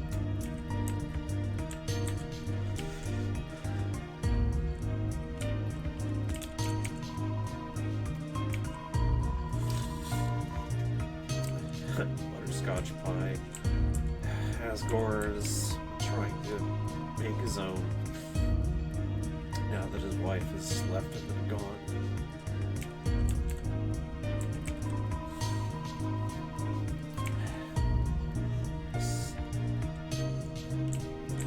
Maybe Asgore doesn't like snails as much as Toriel does.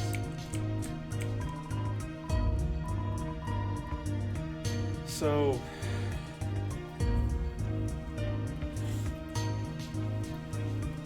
Asgore seems to know that you will be here, that a human will be here, that I will be here.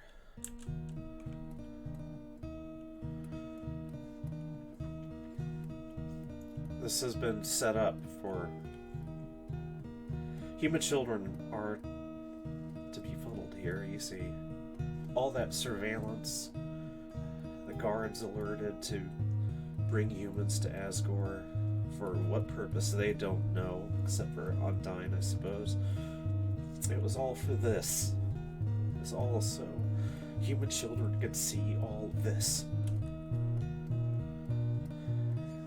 And Asgore seems to want to try to be kind as possible with all this.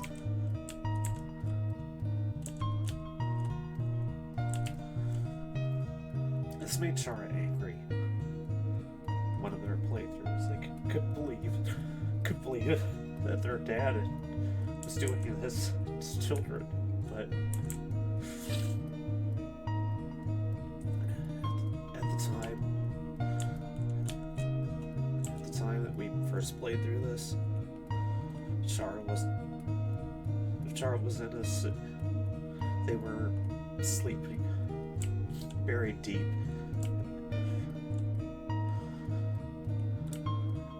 All I knew that they're very sad by all of this, as we are right now.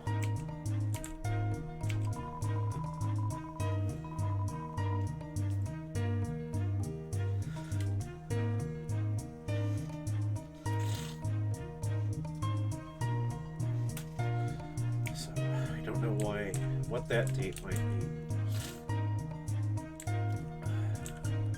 Was it the date that Chara fell?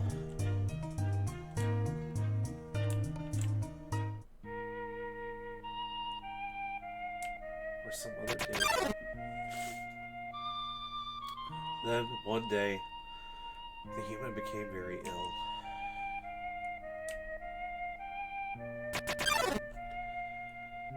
The sick human had only one request: to see the flowers from the village. But there was nothing we could do.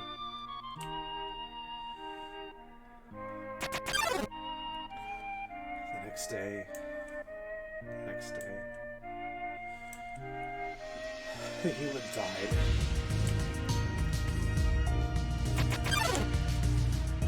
Azrael, racked with grief, absorbed the human soul, transformed to a being with incredible power.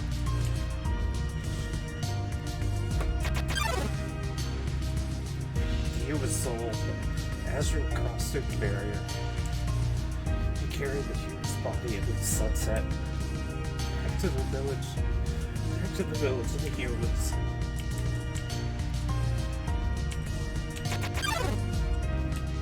Azrael reached the center.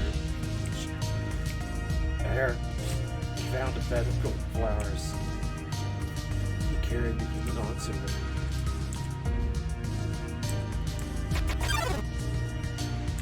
Suddenly, screams rang out. The villagers saw Azrael holding the human's body.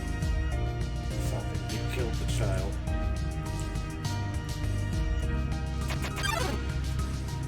The humans attacked him with everything they had. He was struck power to destroy them all. But Asriel did not fight back. Clutching the human, Asriel smiled, walked away. Wounded, Asriel stumbled home. He entered the castle and collapsed. His dust spread across the garden.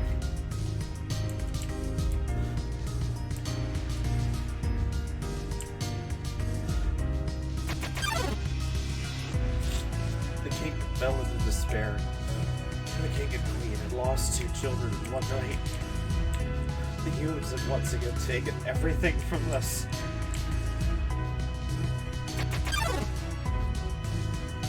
The king decided it was time to end our suffering.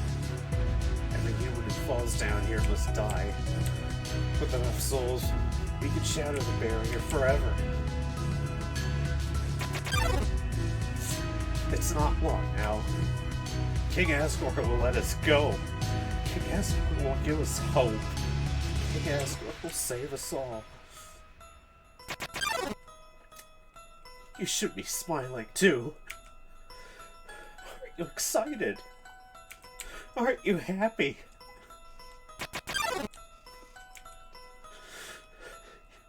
You're going to be free.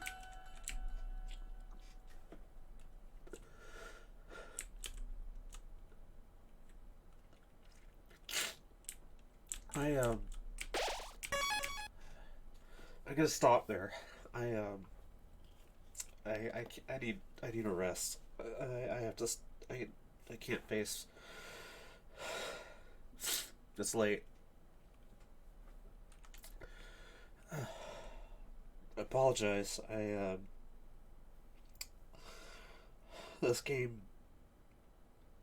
You can see why we don't actually play this so often anymore. It's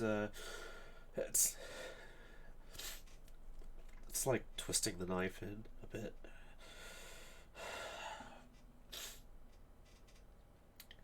But we feel that it's something that we have to do to learn more about ourselves. Anyway, thank you for tuning in. And I'll pick up where I left off tomorrow. I'm Frisk of the Nictogen system, and good night.